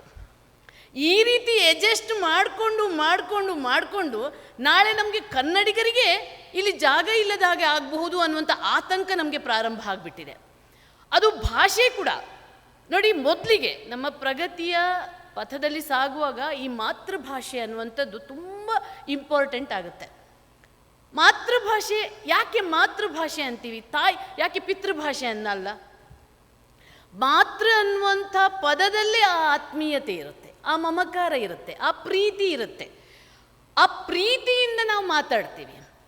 ಆ ಪ್ರೀತಿಯಿಂದ ಜೊತೆಗೆ ಆ ಭಾಷೆಯ ಅಭಿಮಾನ ಇರಬೇಕಾಗತ್ತೆ. ನಮ್ಮಲ್ಲಿ ನಾನೊಂದು ಅಕಾಡೆಮಿ ಮಾಡ್ತಾ ಇದ್ದೀನಿ, ಸೃಷ್ಟಿ ಮೀಡಿಯಾ ಅಕಾಡೆಮಿ ಅಂತ. ನಮ್ಮ ಕನ್ನಡ ಭಾಷೆ ನಾಶ ಆಗ್ತಿದೆ ಅಂತ ನಾವೆಲ್ಲರೂ ಗೊಬ್ಬೆ ಹಾಕ್ತಿದ್ದೀವಲ್ಲ, ಹೇಗೆ ಕನ್ನಡ ಭಾಷೆ ನಾಶ ಆಗ್ತಿದೆ ಅನ್ನುವಂಥದ್ದನ್ನು ನಾನು ಕಣ್ಣಾರೆ ನೋಡ್ತಾ ಇದ್ದೀನಿ. ನಮ್ಮ ಅಕಾಡೆಮಿಗೆ ಸಾಕಷ್ಟು ಹುಡುಗರು ಬರುವಾಗ ಅಂದರೆ ಅವರೆಲ್ಲ ಡಿಗ್ರಿ ಮುಗಿಸ್ಕೊಂಡು PUC ಮುಗಿಸ್ಕೊಂಡು ನಮ್ಮ ಅಕಾಡೆಮಿಗೆ ಸೇರ್ತಾರೆ. ಒಬ್ಬ ಹುಡುಗನ ಹತ್ರ ಆದಿಂದ ಕ್ಷತ್ರಜ್ಞ ತನಕ ನೀಟಾಗಿ ಬರೆಯಕ್ಕಾಗದಂಥ ದುರಂತ ಬಂದಿದೆ. ಆದಿಂದ ಕ್ಷತ್ರಜ್ಞವರೆಗೆ ಕರೆಕ್ಟಾಗಿ ಕನ್ನಡದ ಅಕ್ಷರಗಳನ್ನು ಅಂತ ಬರೆಯುವವರು ಇಲ್ಲ. ಜೊತೆಗೆ ಹ, ಆ, ಕ, ಖ, ಗ, ಘ ಈ ಉಚ್ಚಾರ ನಮಗೆ ಕಾನು ಒಂದೇ, ಖಾನು ಒಂದೇ. ಇಂಥ ವ್ಯತ್ಯಾಸವನ್ನು ಕಂಡುಕೊಳ್ಳಗಾಗದಷ್ಟು ಕೂಡ ಕನ್ನಡವನ್ನು ಕೊಲ್ತಾ ಇದ್ದೀವಿ. ಹೀಗೆ ಮುಂದುವರೆದ್ರೆ ಕನ್ನಡ ಭಾಷೆಯ ಉಳಿವು ಎಲ್ಲಿ? ಒಂದು ವಾಕ್ಯ ರಚನೆ ಆಗ್ತಾ ಇಲ್ಲ. ದುರಂತ ಏನಂದರೆ, ಕನ್ನಡ ಮಾಧ್ಯಮದಲ್ಲಿ ಇವತ್ತು ಆ್ಯಂಕರ್ಗಳಾಗ ಕನ್ನಡದಲ್ಲಿ ಸ್ಪಷ್ಟವಾಗಿ ಮಾತಾಡುವಂಥ ಆ್ಯಂಕರ್ಗಳು ಇಲ್ಲದಂಗೆ ಆಗ್ಬಿಟ್ಟಿದೆ. ಇನ್ಮುಂದೆ ಕನ್ನಡದಲ್ಲಿ ಕರೆಕ್ಟ್ ಏನೇ ತರಬೇಕಾಗಿದೆ. ಇನ್ಮುಂದೆ ನಮಗಿನ್ನು ಆ್ಯಂಕರಿಂಗ್ ಮಾಡಬೇಕು ಅಥವಾ ಸ್ಕ್ರಿಪ್ಟ್ ಬರೀಬೇಕು ಅಂತಂದರೆ ಎಗಳ ಸಹಕಾರದಿಂದಲೇ ಬರೆಯುವಂಥ ಪರಿಸ್ಥಿತಿ ಕನ್ನಡಕ್ಕೆ ಬಂದುಬಿಟ್ಟಿದೆ. ಯಾಕೆಂದರೆ ನೋಡಿ, ನೀವೆಲ್ಲ ಕಾರ್ಪೊರೇಟ್ ಉದ್ಯಮಿಗಳು, ಹೌದಾ? ಅದು ನಿಮಗೇನು ಸ್ಟೈಲೋ ಅಥವಾ ನಿಮ್ಮ ಅಹಂಕಾರವೋ ನನಗಂತೂ ಗೊತ್ತಾಗ್ತಿಲ್ಲ. ನೀವು ಕನ್ನಡಿಗರು, ನೀವೆಲ್ಲ ಹಳ್ಳಿಯಿಂದ ಬಂದವರು ಇರ್ತೀರ. ಮಕ್ಕಳಿಗೆ ಮಾತ್ರ ಇಂಗ್ಲೀಷಲ್ಲೇ ಮಾತಾಡಿಸೋದು. ಪಾಪ ಅವುಗಳಿಗೆ ಕಷ್ಟ ಆಗುತ್ತೆ. ಅವುಗಳು ದೇ ವಾಂಟ್ ಟು ಸ್ಪೀಕ್. ಪಾಪ ಅವುಗಳು ಕನ್ನಡ ಮಾತಾಡೋಕ್ಕೆ ಇಷ್ಟಪಟ್ಟರೂ ಕೂಡ ನೀವು ಇಂಗ್ಲೀಷನ್ನು ಬೈ ಫೋರ್ಸ್ ಅವರಿಗೆ ಚಿಕ್ಕ ಮಗುವಿನಿಂದಲೇ ಇಂಗ್ಲೀಷನ್ನು ಮಾತಾಡೋಕ್ಕೆ ಬಿಡ್ತೀರ. ಅಲ್ಲ ರೀ, ಫಸ್ಟ್ ಅವ್ರ ಮಾತೃಭಾಷೆನ ಕಲೀಲಿ. ಇಂಗ್ಲೀಷನ್ನು ಹೆಂಗಿದ್ರೂ ಕಲಿತವೆ. ನೀವೇನಿದ್ರೂ ಅವರನ್ನು ಕನ್ನಡ ಮೀಡಿಯಮ್ಗಂತೂ ಕಳಿಸಲ್ಲ. ಕಾರ್ಪೊರೇಟ್ ವರ್ಲ್ಡಲ್ಲಿ ನೀವಂತೂ ಸರ್ಕಾರಿ ಶಾಲೆಗೆ ನಿಮ್ಮ ಮಕ್ಕಳನ್ನು ಕಳಿಸಲ್ಲ. ಹೌದು, ಯಾರಾದರೂ ಸರ್ಕಾರಿ ಶಾಲೆಗೆ ಕಳಿಸಿದ್ಯಾ? ಕೈ ಎತ್ತಿ ಒಮ್ಮೆ ನೋಡೋಣ. ನೋಡಿ, ಇಷ್ಟು ದೊಡ್ಡ ಸಭೆಯಲ್ಲಿ ಒಬ್ಬರು ಹೆಮ್ಮೆಯಿಂದ ಕೈ ಎತ್ತಿದ್ದಾರೆ. Thank you sir. ಒಬ್ಬರೇ. ಹೆಂಗಿದ್ರೂ ನಿಮ್ಮ ಮಕ್ಕಳು ಇಂಗ್ಲೀಷ್ ಮೀಡಿಯಮ್ಗೆ ಹೋಗೋದೇ ತಾನೆ. ಅವ್ರು ಇಂಗ್ಲೀಷ್ ಕಲಿತಾರೆ ತಾನೆ. ಮತ್ತೇನು ಧಾಡಿರಿ ನಿಮಗೆ ನಿಮ್ಮ ಮಕ್ಕಳನ್ನು ಮಾತೃಭಾಷೆ ಕಲಿಸೋಕ್ಕೆ? ಯಾಕ್ರಿ ಅವರನ್ನು ಇಂಗ್ಲೀಷ್ ಕಲಿಸೋಕ್ಕೆ ನೀವು ಒತ್ತಾಯ ಮಾಡ್ತೀರಾ? ನೀವು ಕಾಮಿಡಿ ಗೊತ್ತಾ, ನೀವು ಲಾಟುಪೋಟು ಇಂಗ್ಲೀಷಲ್ಲಿ ಮಾತಾಡೋದಂತೆ ಆ ಮಕ್ಕಳಲ್ಲಿ. ನಿಮಗೂ ಕರೆಕ್ಟಾಗಿ ಇಂಗ್ಲೀಷ್ ಬರಲ್ಲ, ನೀವು ಲಾಟುಪೋಟು ಇಂಗ್ಲೀಷಲ್ಲಿ ಮಾತಾಡೋದು ಆ ಮಕ್ಕಳ ಹತ್ರ. ಆಯಿತಾ? ಸೊ ಎಲ್ಲಿ ಆಯಿತು ಕೊಲೆ? ಕನ್ನಡದ ಕೊಗ್ಗಲೆ ಎಲ್ಲಿಂದ ಪ್ರಾರಂಭ ಆಯಿತು? ಕನ್ನಡದ ಕಗ್ಗೊಲೆ ನಮ್ಮಂಥ ತಂದೆ ತಾಯಿಯರೇ ಮಾಡೋಕ್ಕೆ ಪ್ರಾರಂಭ ಮಾಡಿದ್ದೀವಿ. ಯಾಕಂದ್ರೆ ಅವ್ರಿಗೆ ಇಂಗ್ಲೀಷಲ್ಲಿ ಸಖತ್ ಮಾತಾಡಬೇಕು, ನಾಳೆ ಅಮೇರಿಕಕ್ಕೆ ಹೋಗಬೇಕು, ನಾಳೆ ಲಂಡನಿಗೆ ಹೋಗಬೇಕು ಅನ್ನುವಂಥ ಒಂದು ಸ್ವಾರ್ಥ. ಆದರೆ ಆ ಮಕ್ಕಳು ಕನ್ನಡ ಭಾಷೆ, ಅಥವಾ ನಾನು ಹೇಳೋದು ಕನ್ನಡ ಅಂತಲೇ ಅಲ್ಲ, ಏನು ಮದರ್ ಟಂಗ್. ಈಗ ನಾನು ತುಳುವಿನವಳು, ಓಕೆ, ನಾನು ಒಂದು ಮಾತ್ರ ಭಾಷೆಯ ಅಭಿಮಾನದ ಬಗ್ಗೆ ಮಾತಾಡುವಾಗ ತುಳು ಭಾಷಿಕರಲ್ಲಿರುವಂಥ ಅಭಿಮಾನದ ಬಗ್ಗೆ ನಾನು ಹೇಳಲೇಬೇಕು. ಅದು ನಾನೇನು ಅಂತ ಅಹಂಕಾರ ಅಂತ ಹೇಳೋದಲ್ಲ, ಒಂದು ಸಣ್ಣ ಸರಳದ ಹೇಳ್ತೀನಿ. ತುಳುವಲ್ಲಿ ಯಾರೆಲ್ಲ ದಕ್ಷಿಣ ಕನ್ನಡ ಉಡುಪಿಯಲ್ಲಿ ಇರ್ತಾರೆ ನೋಡಿ, ಅವರು ನಾವು ತುಳುವಲ್ಲಿ ಯಾರು ಮಾತಾಡಲ್ಲ ನೋಡಿ, ಅವರನ್ನೊಂಥರ ಅಸ್ಪೃಶ್ಯರ ಥರ ನೋಡ್ತೀವಿ. ನೀವು ಐಶ್ವರ್ಯನ ನೋಡಿ, ಅವಳಿಗೆ ತುಳು ಬರುತ್ತೆ. ಶಿಲ್ಪಾ ಶೆಟ್ಟಿಯನ್ನು ನೋಡಿ ತುಳು ಬರುತ್ತೆ. ಸುನಿಲ್ ಶೆಟ್ಟಿಯನ್ನು ನೋಡಿ ತುಳು ಬರುತ್ತೆ. ಯಾರೇ ದೊಡ್ಡ ದೊಡ್ಡ ಉದ್ಯಮಿಗಳು ತುಳುವಿನವ್ರು ಇರ್ತಾರಲ್ಲ, ಅವರೆಲ್ಲರಿಗೂ, ಅವರು ಅಮೇರಿಕಾದಲ್ಲೇ ಇರಲಿ, ಚಂದ್ರಲೋಕಕ್ಕೆ ಹೋದರೂ ನೀವು ತುಳುವಲ್ಲೇ ಮಾತಾಡ್ತಾರೆ. ಯಾಕೆ ಹೇಳಿ? ಅದು ಅಭಿಮಾನದ ಜೊತೆಗೆ ನಾವು ಅನಿವಾರ್ಯ ಮಾಡಿಬಿಟ್ಟಿದ್ದೀವಿ. ನೀವು ಯಾರಾದರೂ ಮಂಗಳೂರಿಗೆ ಹೇಳಿದ್ರು ತಮಿಳ್ನಾಡಿಗೆ ಹೋದರೆ ನಮಗೆ ತಮಿಳ್ನವರು ತಮಿಳಲ್ಲೇ ಮಾತಾಡ್ತಾರೆ ಅಂತ. ಅವ್ರಿಗೇನು ಇಂಗ್ಲೀಷ್ ಬರಲ್ಲ ಅಂತಲ್ಲ. ನಾವು ತುಳುವಿನವರಿಗೆ ನಮಗೆ ಹಿಂದಿನೂ ಬರುತ್ತೆ, ಇಂಗ್ಲೀಷೂ ಬರುತ್ತೆ, ಕನ್ನಡನೂ ಬರುತ್ತೆ, ಜೊತೆಗೆ ತುಳುವನ್ನೂ ಮಾತಾಡ್ತೀವಿ. ಹಾಗೆ ನಾವು ಮನೆಯಿಂದಲೇ ತುಳುವನ್ನು ಆರಂಭಿಸಿದ್ದೀವಿ. ತುಳುವಲ್ಲಿ ಮಾತಾಡಲೇಬೇಕು ಅನ್ನುವಂಥ ಒಂದು ನಮ್ಮಲ್ಲೇ ಕಟ್ಟುಪಾಡನ್ನು ಹಾಕಿದ್ದೀವಿ. ಹಾಗಾಗಿ ಕನ್ನಡವನ್ನು ಮನೆಯಿಂದಲೇ ಕಾರ್ಪೊರೇಟ್, ನನಗೆ ಬೇಜಾರೇನು ಗೊತ್ತಾ, ಕನ್ನಡ ಸಾಯ್ತಿರೋದು ಎಲ್ಲಿ? ಹಳ್ಳಿಯಲ್ಲ, ಗ್ರಾಮೀಣ ಭಾಗದಲ್ಲಂತೂ ಕನ್ನಡ ಸಾಯ್ತಿಲ್ಲ. ನಿಮಗೆಲ್ರಿಗೂ ಗೊತ್ತು, ಸಾಯ್ತಿರೋದು ನಗರ ಪ್ರದೇಶಗಳಲ್ಲೇ, ನಗರವಾಸಿಗಳಿಂದಲೇ ಕನ್ನಡ ಹಾಳಾಗ್ತಿರೋದು. ಹಾಗಾಗಿ ಇಲ್ಲಿಂದಲೇ ನಾವು ನಮ್ಮ ಕನ್ನಡ ಭಾಷೆಯ ಉಳಿವನ್ನು ಮಾಡಬೇಕು. ಅದೇ ರೀತಿ ನೀವು ಬಳಸುವಂಥ ಕನ್ನಡದ ನೆಲ, ಕನ್ನಡದ ಜಲ, ಕನ್ನಡದ ಪ್ರಕೃತಿ ಬಗ್ಗೆ, ಯಾಕಂದ್ರೆ ನೀವೆಲ್ಲ ಕಂಪನಿ ಓನರ್ಗಳು, ಒಂದಲ್ಲ ಒಂದು ರೀತಿಯಲ್ಲಿ ಈ ನೆಲವನ್ನು ಅನುಭವಿಸ್ತಿರುವವರು. ಆದರೆ ನಿಮ್ದು ಹೆಂಗಂದರೆ, ಕಾರಲ್ಲಿ AC ಹಾಕ್ಕೊಂಡು ಹೋಗ್ತೀರಾ, ಕಂಪನಿ ಸೇರ್ತೀರಾ, ಮತ್ತೆ ಅದೇ AC ಕಾರ್ ಹಾಕ್ಕೊಂಡು ಮನೆಗೆ ಬಂದು ಸೇರ್ತೀರಾ. ಸುತ್ತಮುತ್ತಲು ಏನಾಗ್ತಿದೆ ಅನ್ನೋದ್ರ ಬಗ್ಗೆ ಪರಿಜ್ಞಾನವೇ ಇಲ್ಲ. ಯಾರಾದರೂ ರಸ್ತೆ ಹೇಗಾಗುತ್ತಿದೆ, ನಮ್ಮಲ್ಲಿ ಮಾಲಿನ್ಯ ಎಷ್ಟು ಜಾಸ್ತಿ ಆಗ್ತಿದೆ, ಪ್ರಕೃತಿಯ ನಾಶ ಹೇಗಾಗ್ತಿದೆ, ಬೆಂಗಳೂರಿನಲ್ಲಿರುವಂಥ ಕೆರೆಗಳು ಹೇಗೆ ಕೊಳಚೆ ಆಗ್ತಿದೆ, ನಮ್ಮ ವೃಷಭಾವತಿ ಏನಾಗ್ತಿದೆ, ನಮ್ಮ ಲಾಲ್ಬಾಗ್ನ ಪರಿಸ್ಥಿತಿ ಏನಾಗ್ತಿದೆ, ಸುತ್ತಮುತ್ತಲಿನ ಬೆಳವಣಿಗೆಗಳೇನಾಗ್ತಿದೆ, ದೇವನಹಳ್ಳಿಯಲ್ಲಿ ಏನಾಗ್ತಿದೆ, ಎಲೆಕ್ಟ್ರಾನಿಕ್ ಸಿಟಿಯಲ್ಲಿ ಏನಾಗ್ತಿದೆ, ಸರ್ಜಾಪುರದ ರೈತರು ಯಾಕೆ ಅಳ್ತಾ ಇದ್ದಾರೆ, ಬಿಡದಿಯ ಮಂದಿ ಯಾಕೆ ಅಳ್ತಾ ಇದ್ದಾರೆ, ಯಾಕೆ ಇಷ್ಟು ಟೌನ್ಶಿಪ್ಗಳು ಬರ್ತಿದೆ, ಯಾಕೆ ಇಷ್ಟು ಕೈಗಾರಿಕಾ ಪ್ರದೇಶಗಳು ಬರ್ತಿವೆ, ಯಾಕೆ ರೈತರು ಕನ್ನಡಿಗರು ನೋವನುಭವಿಸ್ತಿದ್ದಾರೆ? ನಿಮಗೆ ಬೇಕಾಗಿಲ್ಲ. ನಿಮಗೆ ಈ ನೆಲದಲ್ಲಿ ಉದ್ಯೋಗ ಬೇಕು, ಸಂಬಳ ಬೇಕು. ಅದೇ ಈ ನೆಲಕ್ಕಾಗ್ತಿರುವಂಥ, ಈ ಜಲಕ್ಕಾಗ್ತಿರುವಂಥ, ಇಲ್ಲಿನ ಪ್ರಕೃತಿಗಾಗ್ತಿರುವಂಥ ನೋವಿನ ಬಗ್ಗೆ ಕಾಳಜಿ ನೀವು ವಹಿಸಬೇಕಾಗಿದೆ. ಯಾಕಂದರೆ ನೀವು ಕೂಡ ಪಾಲುದಾರರು. ನಿಮ್ಮ ಕಂಪನಿಯಲ್ಲಿ ಕೆಲಸ ಮಾಡ್ತಿರುವ ಪ್ರತಿಯೊಬ್ಬ ಉದ್ಯೋಗಿ ಕೂಡ ಪಾಲುದಾರ. ಹಾಗಾಗಿ ಆ ಪಾಲುದಾರಿಕೆಯಲ್ಲಿ ನೀವು ಹೇಗೆ ಈ ಕನ್ನಡದ ಸಮ್ಮೇಳನ ಮಾಡ್ತಿದ್ದೀರೋ ಆ ರೀತಿಯ ಒಂದು ಬದ್ಧತೆ, ಆ ಪ್ರೀತಿ, ಆ ಕಾಳಜಿಯನ್ನು ವಹಿಸಿ. ನೀವು ಕೂಡ ಈ ನೆಲದ ಅವನತಿಗೆ ಏನಾದರೂ ಆದರೆ ಅದಕ್ಕೆ ಜವಾಬ್ದಾರರು. ದೊಡ್ಡ ಪ್ರಮಾಣದಲ್ಲಿ ನಿಮ್ಮ ಕಾಣಿಕೆ ಇದೆ. ವೃಷಭಾವತಿ ಇವತ್ತು ನನಗೊಂದು ನೋವೇನೆಂದರೆ, ಬೆಂಗಳೂರು ರಾಜಧಾನಿ ನಮ್ಮದು, ಹೌದು ತಾನೆ? ಒಂದು ನದಿ ಉಳಿಸೋಕ್ಕಾಗಿಲ್ಲಲ್ರಿ ನಮಗೆ. ಒಂದು ನದಿ ಇರೋದೇ ಒಂದು ನದಿ, ಅದನ್ನು ಉಳಿಸಿ ಬೆಳೆಸೋಕ್ಕಾಗಿಲ್ಲಲ್ರಿ. ಎಲ್ಲ ಕೊಚ್ಚೆಗಳನ್ನು, ಎಲ್ಲ ನಿಮ್ಮ ಫ್ಯಾಕ್ಟ್ರಿಯ ತ್ಯಾಜ್ಯಗಳನ್ನು ಅದಕ್ಕೆ ಬಿಟ್ಟು ಕೊಂದು ಮತ್ತೆ ಹಿಂಗಿಡಿತಿದ್ದೀರಾ ಹೋಗುವಾಗ ಅಲ್ವಾ? ಕೆರೆ, ಸರ್ಜಾಪುರ ಕೆರೆಯಾಗಲಿ, ಇಲ್ಲಿನ ಬಿಡದಿ ಕೆರೆಯಾಗಲಿ, ನಮ್ಮ ಏರ್ಪೋರ್ಟ್ ರೋಡಲ್ಲಿ ಹೋಗುವ ಕೆರೆಗಳಾಗಲಿ, ಕೆರೆ ಅಂತೀವ ನಾವು ಅವುಗಳನ್ನು ಮುಚ್ಚಿ ಕಂಪನಿಗಳೆಲ್ಲ ತಲೆ ಎತ್ತಿ ನಿಂತ್ಕೊಂಡಿವೆ. ಆದರೆ ಅದೇ ಬೆಂಗಳೂರು ಮಳೆಯಿಂದ ಮುಳುಗಿದಾಗ ಮೊದಲು ಟ್ವೀಟ್ ಮಾಡೋದು ಯಾರು? ಫೇಸ್ಬುಕ್ಕಲ್ಲಿ ಏನು ಕಮೆಂಟ್ಗಳು, ಅಯ್ಯೋ ಕಮೆಂಟ್ಗಳು. ಅದು ಸುಲಭ, ಸಿಸ್ಟಮಲ್ಲಿ ಕೂತ್ಕೊಂಡು ಫೇಸ್ಬುಕ್ಕಲ್ಲಿ ಕಮೆಂಟ್ ಹೊಡಿಯೋಕ್ಕೆ. ಕಾರಣಕರ್ತರು ಯಾರು? ಕರೆಯೋಣ, ಒಂದು ಕನ್ನಡದ ಈ ಕೆರೆಗಳನ್ನು ಉಳಿಸೋಣ, ಈ ನದಿಗಳನ್ನು ಉಳಿಸೋಣ ಅಂತ ಯಾವುದಾದ್ರೂ ಕರೆ ಕೊಟ್ಟರೆ ಯಾರಾದರೂ ಬರ್ತೀರಾ? ಗುಂಡಿಗಳಾಗಿವೆ, ರಸ್ತೆಗಳು ಹಾಳಾಗ್ತಿವೆ, ವ್ಯವಸ್ಥೆ ಹಾಳಾಗಿದೆ. ಸರ್ ಅಂದರು 250 ನಾವು ಕೊಡ್ತಾ ಇದ್ದೀವಿ ಒಂದು ಕಾಂಟ್ರಾಕ್ಟ್ ಲೇಬರಿಗೆ, ಆದರೆ ಪೂನಾದಲ್ಲಿ 500 ಕೊಡ್ತಾ ಇದ್ದಾರೆ ಅಂತ. ಕಾರಣಕರ್ತರು ಯಾರು? 1 ರೂಪಾಯಿಂದ ಸ್ಟಾರ್ಟ್ ಮಾಡಿದವರು ಯಾರು ಭ್ರಷ್ಟಾಚಾರವನ್ನು? ಯಾರು ಭ್ರಷ್ಟಾಚಾರಕ್ಕೆ ಹೊಡೆ? ಮೌಲ್ಯಗಳು ಅಂದಾಗ ಭ್ರಷ್ಟಾಚಾರವೂ ಬರುತ್ತೆ, ಇಂಥ ನಿರ್ಲಕ್ಷ್ಯವೂ ಬರುತ್ತೆ. ನಮ್ಮ ಪ್ರಕೃತಿಯ ಬಗ್ಗೆ, ನಮ್ಮ ನೆಲ ಜಲದ ಬಗ್ಗೆ ಇರುವಂಥ ನಿರ್ಲಕ್ಷ್ಯ ಕೂಡ ಮೌಲ್ಯಗಳಲ್ಲಿ ಒಂದಾಗತ್ತೆ. ಭ್ರಷ್ಟಾಚಾರಕ್ಕೆ ಕುಮ್ಮಕ್ಕು ಕೊಟ್ಟವ್ರು ಯಾರು? ಯಾಕಂದರೆ ನಿಮಗೆ ಕೆಲಸ ಬೇಗ ಆಗಬೇಕು. ವೈಟ್ ಕಾಲರ್ಡ್ ಅಲ್ಲ ನಾವು, we are all white collared ಜಾಬ್ನವರು. ನಮಗೆಲ್ಲ ಕೂತ್ಕೊಳ್ಳೋದು, ವೆಯ್ಟ್ ಮಾಡೋದು, ನಮಗೆ ಬೇಗ ಬೇಗ ಆಗಬೇಕು, ಬೇಗ ಬೇಗ ಆಗಬೇಕು ಕೆಲಸ. ಕ್ಯೂ ಅಲ್ಲಿ ನಿಲ್ಲಕ್ಕಾಗಲ್ಲ ನಮಗೆ. ನಮಗೆ ನಮ್ಮ ಕಂಪನಿ ಓಪನ್ ಮಾಡಿದ ನೆಕ್ಸ್ಟ್ ಡೇನೇ ನಮಗೆ ಪರ್ಮಿಷನ್ ಸಿಗಬೇಕು. ಯಾಕಂದ್ರೆ ನಾವು ಹಣ ಹಾಕಿದ್ದೀವಿ, ನಮ್ಮ ಮೌಲ್ಯ ಅಲ್ಲಿದೆ. ಆದರೆ ಇದರಿಂದಾಗಿಯೇ ಭ್ರಷ್ಟಾಚಾರ ಜಾಸ್ತಿ ಆಗಿದ್ದು.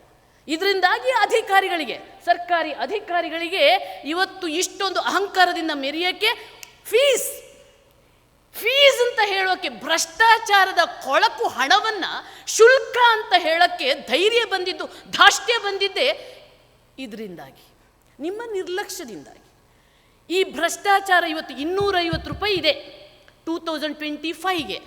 ಇದೇ ಭ್ರಷ್ಟಾಚಾರ ಇದೇ 25 ವರ್ಷ ಆದಮೇಲೆ 2 ಲಕ್ಷಕ್ಕೆ ಹೋಗಲಿಲ್ಲ ಅಂತಂದರೆ ನನ್ನ ಮಾತು ವಿಜಯಲಕ್ಷ್ಮಿ ಅಲ್ಲ, ನನ್ನ ಹೆಸರು. ಇದೇ ರೀತಿ ನೀವು ಮೌನ ವಹಿಸಿದರೆ, ಇದೇ ರೀತಿ ನೀವು ಭ್ರಷ್ಟಾಚಾರವನ್ನು ಸಹಿಸ್ಕೊಂಡು ಹೋದರೆ, ಅರ್ಥ ಮಾಡ್ಕೊಳ್ಳಿ, ನಮ್ಮನ್ನು, ನಮ್ಮ ವ್ಯವಸ್ಥೆಯನ್ನು, ನಮ್ಮ ಮೌಲ್ಯವನ್ನು ಹಾಳು ಮಾಡ್ತಿದೆ ಅಂದರೆ ನಮ್ಮ ಮೌನ. ನಿಮ್ಮಂಥ ಬುದ್ಧಿವಂತರದು. ನೀವು ಯಾರೂ ಅನಕ್ಷರಸ್ಥರಲ್ಲ, ನೀವೆಲ್ಲರೂ ಕೂಡ ಎಜುಕೇಟೆಡ್ ಅಲ್ವಾ? ಎಜುಕೇಟೆಡ್ ಕನ್ನಡಿಗಾಸ್. ಆದರೆ ಯಾರಾದರೂ ಯಾವತ್ತಾದರೂ ಭ್ರಷ್ಟಾಚಾರದ ವಿರುದ್ಧ ಹೋರಾಟ ಮಾಡ್ತಿದ್ದೀರಾ? ಅದಕ್ಕೆ ಕುಮ್ಮಕ್ಕೆ ಕೊಡ್ತಾ ಇದ್ದೀರಿ, ಮೌನವಾಗಿ ಸಹಿಸ್ತಾ ಇದ್ದೀರಿ. ಓಟ್ ಹಾಕುವಾಗ ಹೌದು ಬೆಂಗಳೂರು ಹಾಳಾಗಿದೆ, ಕರ್ನಾಟಕ ಹಾಳಾಗ್ತಾ ಇದೆ, ನಮ್ಮ ರಾಜಕೀಯ ವ್ಯವಸ್ಥೆ ಹಾಳಾಗ್ತಿದೆ ಅಂತ ಹೇಳ್ತೀವಿ. ಓಟು ಹಾಕುವಾಗ ನಿಮಗೆಲ್ಲ ರಜಾ, ಸ್ಯಾಟರ್ಡೆ ಸಂಡೇ ರಜಾ, ವೋಟಿಂಗ್ ದಿನ ರಜಾ. ಅದಕ್ಕಾಗಿ ಬೆಂಗಳೂರಿನ ಮತದಾನದ ಶೇಕಡ ಎಷ್ಟು? 30%, 40%. ಆಯ್ಕೆ ಮಾಡೋದು ಅದೇ ಒಬ್ಬ ಭ್ರಷ್ಟ ಮಾಫಿಯಾದಲ್ಲಿ ಕೊಳತು ನಾರ್ತಿರುವಂಥ ರಾಜಕೀಯ ವ್ಯಕ್ತಿಯನ್ನು ಆಯ್ಕೆ ಮಾಡಿದ್ಯಾರು? ಇದೆಲ್ಲ ನಮ್ಮ ಬದ್ಧತೆಗಳಲ್ವಾ? ಬರೀ ಭಾಷೆ ಮಾತ್ರ ಅಲ್ಲ ಕನ್ನಡ. ಬರೀ ಭಾಷೆಯನ್ನು ಉಳಿಸಿದ್ರೆ ಆಗಲ್ಲ. ಈ ನೆಲ, ಈ ಜಲ, ಈ ವ್ಯವಸ್ಥೆಯನ್ನು ಉಳಿಸುವಂಥ ಬದ್ಧತೆ ನಮ್ಗೆ ಬೇಕಾಗತ್ತೆ. ಪ್ರಶ್ನಿಸುವಂಥ ಆ ದೃಢತೆ ಬೇಕಾಗತ್ತೆ. ಇದೇ ರೀತಿ ಮುಂದುವರೆತಿದ್ರೆ ಕನ್ನಡ ನಾಡು ಬದಲಾಗಲ್ಲ, ದೇಶವೂ ಬದಲಾಗಲ್ಲ. ನೀವೆಲ್ಲರೂ ಕೂಡ ವೈಟ್ ಕಾಲರ್ ಜಾಬ್ ಮಾಡ್ತಾ ಇದ್ದೀರಾ, ನಿಮಗೂ ಕೂಡ ಒಂದಿಷ್ಟು ಜವಾಬ್ದಾರಿಗಳಿವೆ. ಯಾಕಂದರೆ ನಿಮ್ಮ ಹಿಂದೆ ಸಾಕಷ್ಟು ಮಂದಿ ಇದ್ದಾರೆ.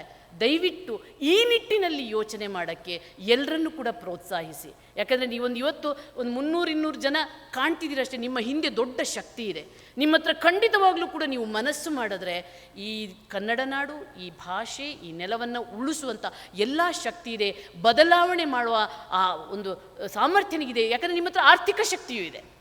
ಆರ್ಥಿಕ ಶಕ್ತಿಯೂ ನಿಮ್ಮ ಹತ್ರ ಇರೋದರಿಂದಾಗಿ ಖಂಡಿತವಾಗಿಯೂ ಅದನ್ನು ಉಳಿಸುವ, ಬೆಳೆಸುವಂಥ ದೊಡ್ಡ ಮನಸ್ಸು ಮಾಡಿ, ಮೌಲ್ಯಗಳ ಜೊತೆಗೆ ಉತ್ಸಾಹವನ್ನು ತೋರಿ, ಹೋರಾಟದ ಕಿಚ್ಚನ್ನು ಹಚ್ಚಿ, ಈ ಭಾಷೆಯನ್ನು, ಈ ದೇಶವನ್ನು ಉಳಿಸುವಂಥ ಮನಸ್ಸು ಮಾಡಿ ಅಂತ ಹೇಳ್ತಾ, ನನಗೆ ಈ ಒಂದು ಸಮ್ಮೇಳನದಲ್ಲಿ ಮಾತಾಡಲು ಅವಕಾಶ ಮಾಡಿಕೊಟ್ಟಂಥ ರಮೇಶ್ ಅವರ ತಂಡಕ್ಕೆ, ತಮಗೆಲ್ಲರಿಗೂ ಕೂಡ ನನ್ನ ವಂದನೆಗಳನ್ನು ಸಲ್ಲಿಸ್ತಾ ನನ್ನ ಮಾತನ್ನು ಮುಗಿಸ್ತೀನಿ. ಜೈ ಮಾತೆ. ಬಹಳ ಖುಷಿ ಆಯಿತು ಮ್ಯಾಮ್. ಕೊಟ್ಟಂಥ ಕಾಲಾವಕಾಶದಲ್ಲಿ ಬಹಳ ವಿಚಾರಧಾರೆಯನ್ನು ಹಂಚ್ಕೊಂಡಿದ್ದಾರೆ. ನಿಜಕ್ಕೂ ಹೌದು, ಭಾಷೆ ಮಾತ್ರ ಅಲ್ಲ, ನೆಲ ಜಲ ಪ್ರತಿಯೊಂದಕ್ಕೂ ಕೂಡ ನಾವು ಹೋರಾಟ ನಡೆಸಬೇಕಾಗಿದೆ. ಎಲ್ಲೋ ಒಂದು ಕಡೆ ವ್ಯವಸ್ಥೆ ದಿಕ್ಕು ತಪ್ಪೋದಕ್ಕೆ ಮತ್ತು ಈ ಮೌಲ್ಯಗಳ ಅಧಪತನ ಆಗೋದಕ್ಕೆ ನಾವೇ ಕಾರಣೀಭೂತರಾಗಿದ್ದೀವಿ. ನಮ್ಮ ಸರಿಯನ್ನು ನಾವು ಸರಿಯಾದ ದಾರಿಯಲ್ಲಿ ನಡೆಸ್ಕೊಂಡು ಹೋಗಬೇಕು, ತಪ್ಪುಗಳಿಗೆ ಅವಕಾಶ ಮಾಡಿಕೊಡ್ಬಾರ್ದು ಅಂತ ಉತ್ತಮವಾದ ಸಂದೇಶ ಕೊಟ್ಟಿದ್ದೀರಾ. ಧನ್ಯವಾದಗಳು ಮತ್ತೊಮ್ಮೆ. ಗಣ್ಯ ಅತಿಥಿಗಳಿಗೆ ಸನ್ಮಾನಿಸುವಂತಹ ಸಮಯ. ವಂದನಾರ್ಪಣೆಯನ್ನು ಮಾಡೋದಕ್ಕೆ ನಮ್ಮ ವಿಶ್ವನಾಥ್ ಅವರು ಬರಬೇಕು. ನೀಡಾಕ್ ಸಂಸ್ಥೆ ಇಂಡಿಯಾ HR ಮ್ಯಾನೇಜರ್ ಆಗಿರುವಂಥ ವಿಶ್ವನಾಥ್ ಅವರು. ನಮಸ್ಕಾರ. ಗಣ್ಯರು ಇಲ್ಲಿವರೆಗೂ ಏನು ಹೇಳಿದ್ರು ಅದನ್ನು ಕೇಳಿದಾಗ ನನಗೊಂದು ಭಾವನೆ ಬಂತು. ನಮ್ಮ ಮಂಕುತಿಮ್ಮನ ಕಗ್ಗದಲ್ಲಿ ಹೇಳಿದ್ದಾರೆ, ಕನ್ನಡಿಗರ ಬಗ್ಗೆ ತುಂಬ ಹೇಳಿದರು. ಹುಲ್ಲಾಗು ಬೆಟ್ಟದಡಿ, ಹುಲ್ಲಾಗು ಬೆಟ್ಟದಡಿ ಮನೆಗೆ ಮಲ್ಲಿಗೆಯಾಗು, ಹುಲ್ಲಾಗು ಬೆಟ್ಟದಡಿ ಮನೆಗೆ ಮಲ್ಲಿಗೆಯಾಗು, ಕಲ್ಲಾಗು ಕಷ್ಟಗಳ ವಿಧಿಯ ಮಳೆ ಸುರಿಯೇ, ಕಲ್ಲಾಗು ಕಷ್ಟಗಳ ಮಳೆಯ ವಿಧಿ ಸುರಿಯೇ, ಬೆಲ್ಲ ಸಕ್ಕರೆಯಾಗು ದೀನ ದುರ್ಬಲರಿಂಗೆ, ಬೆಲ್ಲ ಸಕ್ಕರೆಯಾಗು ದೀನ ದುರ್ಬಲರಿಂಗೆ, ಎಲ್ಲರೊಳಗೊಂದಾಗು ಮಂಕುತಿಮ್ಮ, ಎಲ್ಲರೊಳಗೊಂದಾಗು ಮಂಕುತಿಮ್ಮ. ಹಾಗೆ ಕನ್ನಡಿಗರು ಎಲ್ಲರೊಳಗೆ ನಾವು ಒಂದಾಗಿರ್ತೀವಿ, ಎಲ್ಲರನ್ನು ನಾವು ಹೃದಯಪೂರ್ವಕವಾಗಿ ಸ್ವಾಗತಿಸ್ತೀವಿ, ಎಲ್ಲರೊಳಗೊಂದಾಗಿ ನಾವು ಬದುಕ್ತೀವಿ. ಸೊ ಧನ್ಯವಾದಗಳು ಸರ್.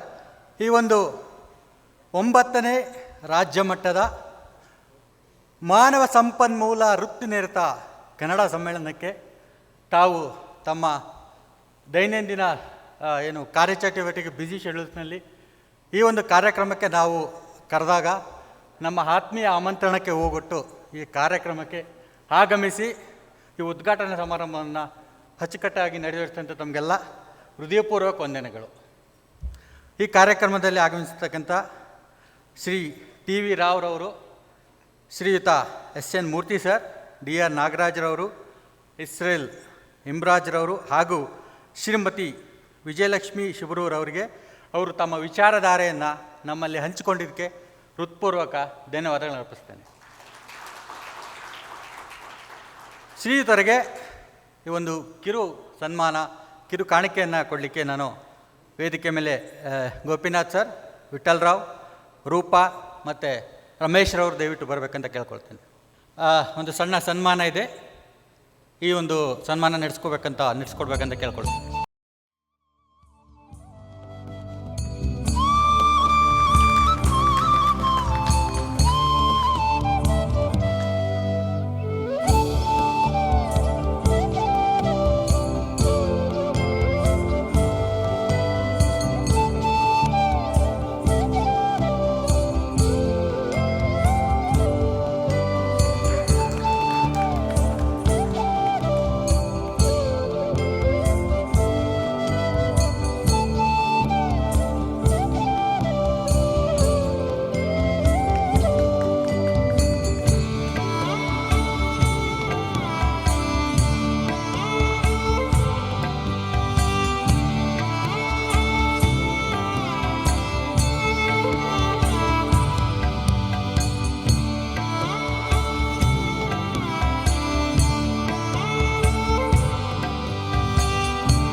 ಪ್ರಮುಖವಾಗಿ ಶ್ರೀಯುತ ಡಿ.ಆರ್. ನಾಗರಾಜ್ ಅವರಿಗೆ NIPM ರತ್ನ ಒಂದು ಪ್ರಶಸ್ತಿ ಬಂದಿದೆ. ಈ ಒಂದು ಶುಭ ಸಂದರ್ಭದಲ್ಲಿ ನಮ್ಮೆಲ್ಲರ ಪರವಾಗಿ ಅವರಿಗೆ ಶುಭವನ್ನು ಕೋರ್ತಾ ಇದ್ದೀವಿ.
ಈ ಅದ್ಭುತವಾದ ಕ್ಷಣಕ್ಕೆ ನಾವೆಲ್ಲರೂ ಈಗ ಸಾಕ್ಷಿಯಾಗೋಣ.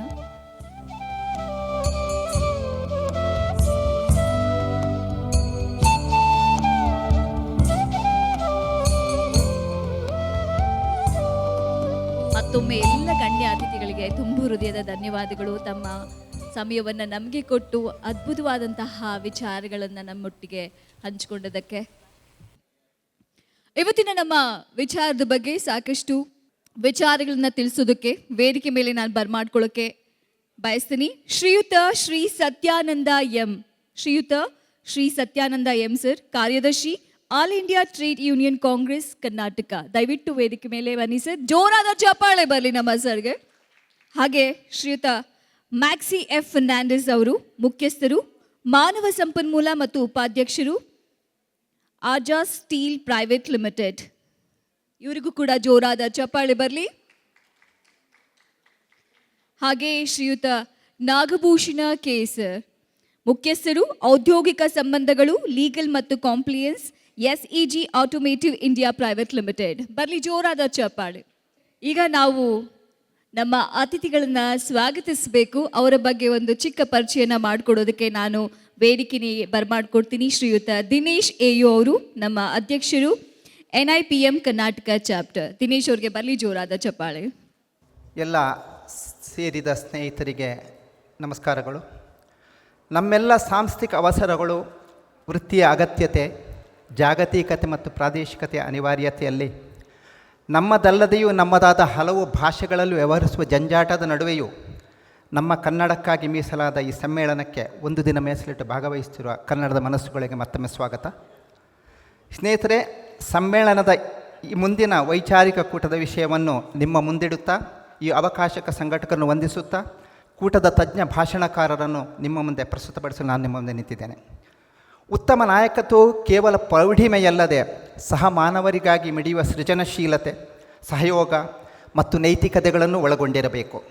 ಪ್ರಸ್ತುತ ವಾಣಿಜ್ಯೀಕರಣಗೊಂಡ ಜೀವನದಲ್ಲಿ ನಾಯಕತ್ವ ಎನ್ನುವುದು ಕೇವಲ ಯಶಸ್ಸಿನ ಮಾನದಂಡವಾಗಿ, ವೃತ್ತಿಯೊಂದನ್ನು ಉತ್ಸಾಹಪೂರ್ಣವಾಗಿಸಿ ವೃತ್ತಿಪರತೆಯತ್ತ ಕೊಂಡೊಯ್ಯುವ ಬದಲು ಕೇವಲ ಸಂಬಳ ಮತ್ತು ಪದೋನ್ನತಿಯ ಕೇಂದ್ರವಾಗಿಸುವ ಮತ್ತು ಸಂಸ್ಥೆಯೊಂದರ ಔನ್ನತ್ಯವನ್ನು ಕೇವಲ ವ್ಯಾವಹಾರಿಕ ಸಂಖ್ಯೆಯಾಗಿ ನೋಡುವ ಪ್ರವೃತ್ತಿ ನಮ್ಮದಾಗುತ್ತಿದೆ.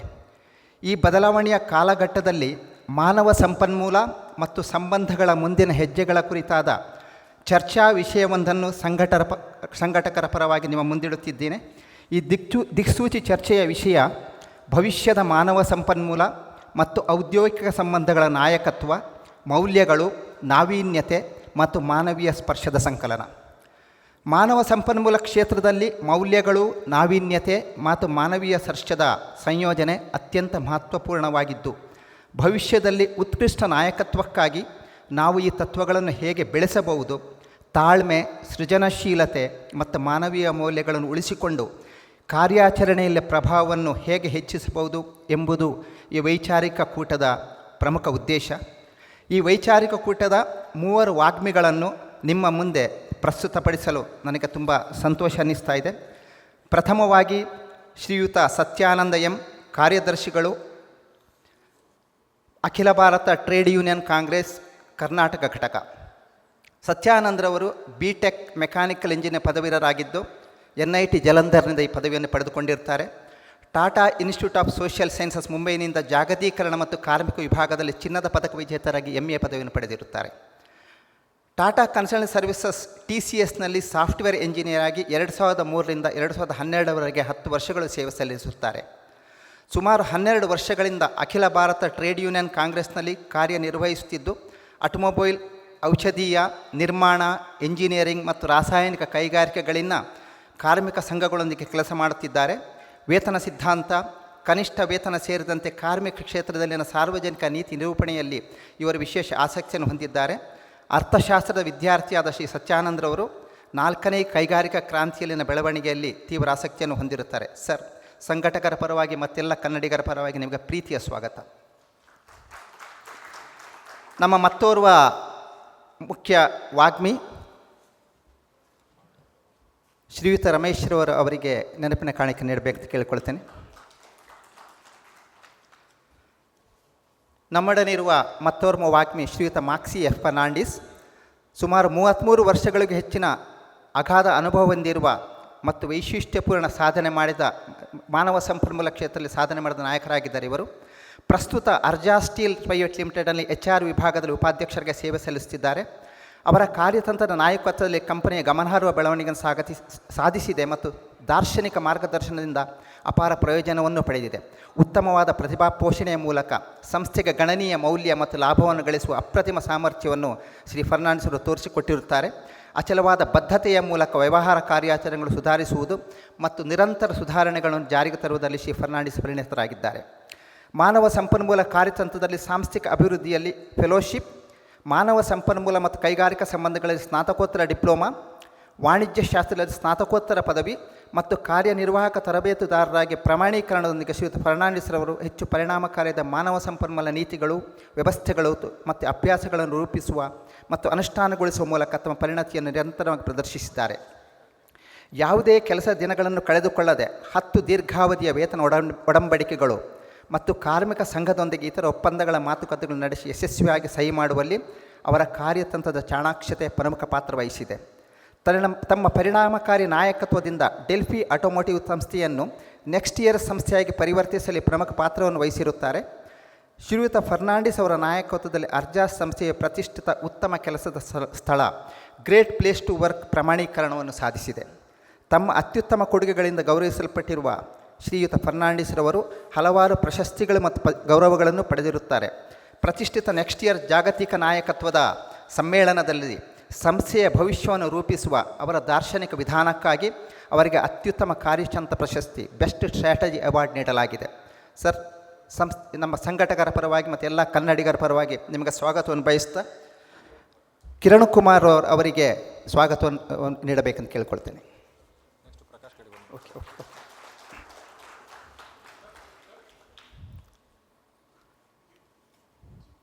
ಕಾರ್ಯಕ್ರಮದ ಮತ್ತೊಬ್ಬ ಭಾಷಣಕಾರರು ಮತ್ತು ನನ್ನ ಆತ್ಮೀಯ ಸ್ನೇಹಿತರು ನಾಗಭೂಷಣ್ ಕೆ.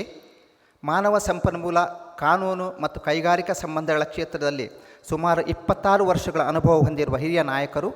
ಪ್ರಸ್ತುತ ಇವರು ಬೆಂಗಳೂರಿನ ನಾಗನಾಥಪುರದಲ್ಲಿರುವ SEG ಆಟೋಮೋಟಿವ್ ಇಂಡಿಯಾ ಪ್ರೈವೇಟ್ ಲಿಮಿಟೆಡ್ನಲ್ಲಿ ಕೈಗಾರಿಕಾ ಸಂಬಂಧಗಳ ವಿಭಾಗದ ಮುಖ್ಯಸ್ಥರಾಗಿದ್ದಾರೆ. ಇವರು ವಿಪ್ರೋ ಇನ್ಫ್ರಾಸ್ಟ್ರಕ್ಚರ್ ಇಂಜಿನಿಯರಿಂಗ್, ಇಸ್ಕಾನ್ನ ಅಕ್ಷಯ ಪಾತ್ರ ಯೋಜನೆ, ಫಾಸ್ರಾಕ್ ಇಂಡಿಯಾ ಕೆಮಿಕಲ್ಸ್ ಮತ್ತು ಕಿರ್ಲೋಸ್ಕರ್ ಬ್ಯಾಟರಿ ಲಿಮಿಟೆಡ್ನಲ್ಲಿ ಮಾನವ ಸಂಪನ್ಮೂಲ ಮತ್ತು ಕೈಗಾರಿಕಾ ಸಂಬಂಧಗಳ ವಿಭಾಗಗಳನ್ನು ಮುನ್ನಡೆಸಿದ್ದಾರೆ. ನಾಗಭೂಷಣ್ ಕೆ ಅವರು ಬೆಂಗಳೂರು ವಿಶ್ವವಿದ್ಯಾನಿಲಯದಿಂದ ಸಮಾಜ ಕಾರ್ಯದಲ್ಲಿ ಸ್ನಾತಕೋತ್ತರ ಪದವಿ ಪಡೆದಿದ್ದು, ಮಾನವ ಸಂಪನ್ಮೂಲ ಮತ್ತು ಕೈಗಾರಿಕಾ ಸಂಬಂಧಗಳು, ಸಾಮಾಜಿಕ ಅಭಿವೃದ್ಧಿ, ಕಲೆ ಮತ್ತು ಸಂಸ್ಕೃತಿ ಕ್ಷೇತ್ರಗಳಲ್ಲಿ ಗಣನೀಯ ಕೊಡುಗೆ ನೀಡಿದ್ದಾರೆ. ಅವರು ನಗ್ನ ಸತ್ಯ, ದಾನ, ಎಮರ್ಜೆನ್ಸಿ ಎಕ್ಸಿಟ್, ಆಂತರಿಕ ವಿಚಾರಣೆ ಎಂಬ 4 ಪರಿಣಾಮಕಾರಿ ಸಾಮಾಜಿಕ ಕಿರುಚಿತ್ರಗಳನ್ನು ಪ್ರದರ್ಶಿಸಿದ್ದಾರೆ ಮತ್ತು ಪ್ರಶಸ್ತಿಗಳನ್ನು ಪಡೆದಿದ್ದಾರೆ. ಅವರು ಜನಪದ ಸಾಹಿತ್ಯದ ಜನಪದೀಯ ನಂಬಿಕೆಗಳು, ಒಲವು ಮತ್ತು HR ಗೈಡ್ ಅನ್ನುವ 3 ಪುಸ್ತಕಗಳನ್ನು ರಚಿಸಿರುತ್ತಾರೆ. ತಮ್ಮ ವೃತ್ತಿಯ ಜೊತೆಗೆ ಇವರಿಗೆ ಸಾಮಾಜಿಕ ಅಭಿವೃದ್ಧಿಯ ಬಗ್ಗೆ ಅಪಾರ ಆಸಕ್ತಿ ಇದ್ದು, ತಮ್ಮ ಕುಟುಂಬ ಮತ್ತು ತಾಯಿಯವರನ್ನು ಸೇರಿ ಕರ್ನಾಟಕದ ಗಡಿಯಲ್ಲಿರುವ ತಮಿಳುನಾಡಿನ ಕೃಷ್ಣಗಿರಿ ಅರಣ್ಯದಲ್ಲಿನ ನೂರುಂದಮಲೈ ಎಂಬ ಬುಡಕಟ್ಟು ಹಳ್ಳಿಯಲ್ಲಿ ನಮನಂ ಎಂಬ ಸಮುದಾಯ ಅಭಿವೃದ್ಧಿ ಸಂಸ್ಥೆಯನ್ನು ಸ್ಥಾಪಿಸಿದ್ದಾರೆ. ಈ ಹಳ್ಳಿಯನ್ನು 2006ರಲ್ಲಿ ಡಾಕ್ಟರ್ ಸಂತೋಷ್ ಬಾಬು ಎಂಬ IAS ಅಧಿಕಾರಿಯ ನೇತೃತ್ವದ ಜಿಲ್ಲಾಡಳಿತವು ಸಂಪೂರ್ಣ ಮದ್ಯ ಮತ್ತು ತಂಬಾಕು ಮುಕ್ತ ಹಳ್ಳಿ ಎಂದು ಘೋಷಿಸಿತು. ಕಳೆದ 10 ವರ್ಷಗಳಿಂದ ನಮನಂ ಮೂಲಕ 1000ಕ್ಕೂ ಹೆಚ್ಚು ಯುವಕರು ತಮ್ಮ ಜೀವನಕ್ಕೆ ಹೊಸ ದಿಕ್ಕನ್ನು ಕಂಡುಕೊಂಡಿದ್ದಾರೆ. ಮದ್ಯಪಾನ ವಿರೋಧದಿಂದ ಹಿಡಿದು ಶಿಥಿಲಾವಸ್ಥೆಯಲ್ಲಿದ್ದ ಶಾಲೆಯ ಅಭಿವೃದ್ಧಿ, ಉದ್ಯೋಗ, ಆರೋಗ್ಯ, ಮಹಿಳಾ ಸಬಲೀಕರಣದವರೆಗಿನ ಕಾರ್ಯಗಳಿಂದ ನಾಗಭೂಷಣ್ ಕೆ ಅವರು ನೂರುಂದಮಲೈ ಗ್ರಾಮವನ್ನು ಅಭಿವೃದ್ಧಿಗೆ ಕೊಂಡೊಯ್ಯುತ್ತಿದ್ದಾರೆ. 12ನೇ ವಯಸ್ಸಿಗೆ ಮದುವೆಯಾಗುತ್ತಿದ್ದ ಹಳ್ಳಿಯ ಮಕ್ಕಳು ಈ ಗ್ರಾಮದಲ್ಲಿ ಈಗ ಶಿಕ್ಷಣಕ್ಕಾಗಿ ಮತ್ತು ತಮ್ಮತನಕ್ಕಾಗಿ ಎದ್ದು ನಿಲ್ಲುತ್ತಿದ್ದಾರೆ. ಅವರು ಈಗ ನೂರುಂದಮಲೈನಲ್ಲಿ ಸ್ಯಾನಿಟರಿ ನ್ಯಾಪ್ಗಳನ್ನು ತಯಾರಿಸಲು ಕಾರ್ಖಾನೆಯನ್ನು ಸ್ಥಾಪಿಸಿದ್ದಾರೆ. ಹಳ್ಳಿಯ ಮಹಿಳೆಯರು ಈ ಕಾರ್ಖಾನೆಯಲ್ಲಿ ಕೆಲಸ ಮಾಡುತ್ತಿದ್ದು 100% ಹತ್ತಿಯ ನಾಪುಗಳನ್ನು ತಯಾರಿಸುತ್ತಿದ್ದಾರೆ ಮತ್ತು ಸ್ತ್ರೀ ನೈರ್ಮಲ್ಯ ಕ್ರಾಂತಿಕಾರಿ ಜೀವನವನ್ನು ನಡೆಸುತ್ತಿದ್ದಾರೆ. ಈ ಪರಿಸ್ಥಿತಿಯಲ್ಲಿ ಬದಲಾವಣೆ ತರಲು ನಾಗಭೂಷಣ್ ಕೆ ಅವರು ಕಷ್ಟಪಟ್ಟು ಕೆಲಸ ಮಾಡುತ್ತಿದ್ದಾರೆ ಮತ್ತು ಈ ಸಾಮಾಜಿಕ ಕ್ರಾಂತಿಯ ಹರಿಕಾರರಾಗಿದ್ದಾರೆ.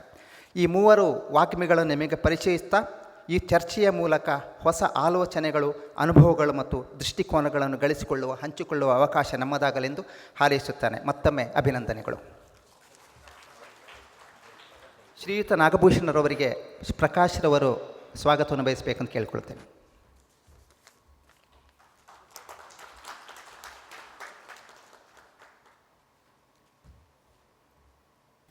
ಮತ್ತೊಮ್ಮೆ ಎಲ್ಲ ಗಣ್ಯ ಅತಿಥಿಗಳಿಗೆ ಆತ್ಮೀಯವಾದ ಸ್ವಾಗತವನ್ನು ಕೋರ್ತಾ, ಈಗ ನಾವು ಕಾತರದಿಂದ ಕಾದಿದ್ದೇವೆ ಯಾವ ವಿಚಾರದ ಬಗ್ಗೆ ಯಾರು ಮಾತಾಡ್ತಾರೆ ಅಂತ ಹೇಳಿ.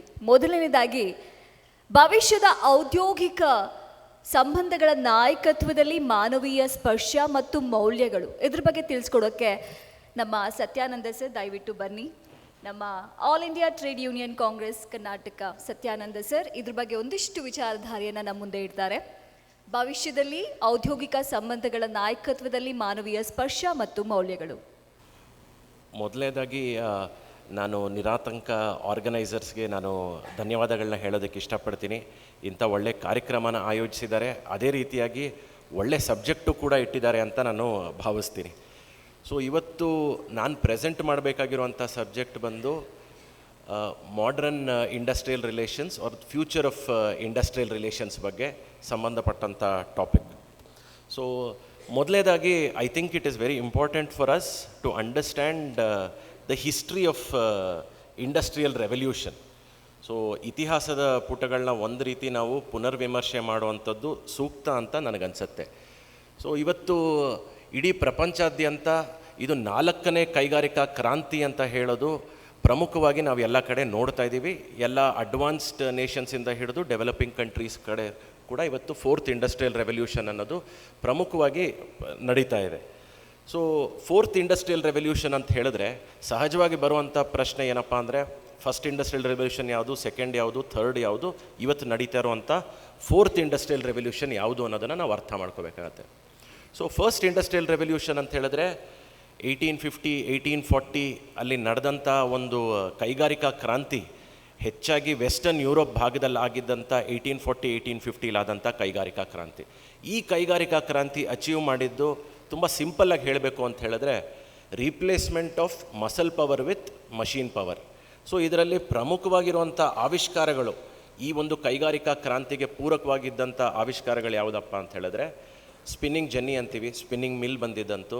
ಅದ್ರ ಜೊತೆಗೆ ಒಂದು ಜೇಮ್ಸ್ ವ್ಯಾಟ್ ಅನ್ನೋ ವ್ಯಕ್ತಿ ಸ್ಟೀಮ್ ಇಂಜಿನ್ನ ಆವಿಷ್ಕಾರ ಮಾಡ್ತಾರೆ. ಸ್ಟೀಮ್ ಇಂಜಿನ್ ಏನು ಮಾಡ್ತು ಅಂತ ಹೇಳಿದ್ರೆ ಬೇಸಿಕ್ಲಿ ಕೈಯಲ್ಲಿ ಮತ್ತು ತೋಳ್ಬಲದ ಮೇಲೆ ನಡೀತಾ ಇದ್ದಂಥ ಕೆಲಸನ ಮೆಷೀನ್ಗಳಿಂದ ರೀಪ್ಲೇಸ್ ಮಾಡುವಂಥ ಸಾಧ್ಯತೆ ಮೊದಲನೇ ಬಾರಿಗೆ ಪ್ರಪಂಚದಲ್ಲಿ ಆಗಿದ್ದು with the first industrial revolution. So ಇದರಿಂದ ಅಚೀವ್ಮೆಂಟ್ ಏನು ಅಂತ ಹೇಳಿದ್ರೆ ಸಮಾಜದ ಒಂದು ಪ್ರೊಡಕ್ಟಿವ್ ಕೆಪಾಸಿಟಿ ಏನಿದೆ 100 ಪಟ್ಟು 1000 ಪಟ್ಟು ಹೆಚ್ಚಿಗೆ ಮಾಡುವಂಥ ಸಾಧ್ಯತೆ ಆಯಿತು. ಗುಡಿ ಕೈಗಾರಿಕೆಗಳಲ್ಲಿ ನಡೆಯುವಂಥ ಕೆಲಸ ದೊಡ್ಡ ದೊಡ್ಡ ಕಾರ್ಖಾನೆಗಳಿಗೆ ಮೂವ್ ಆಯಿತು.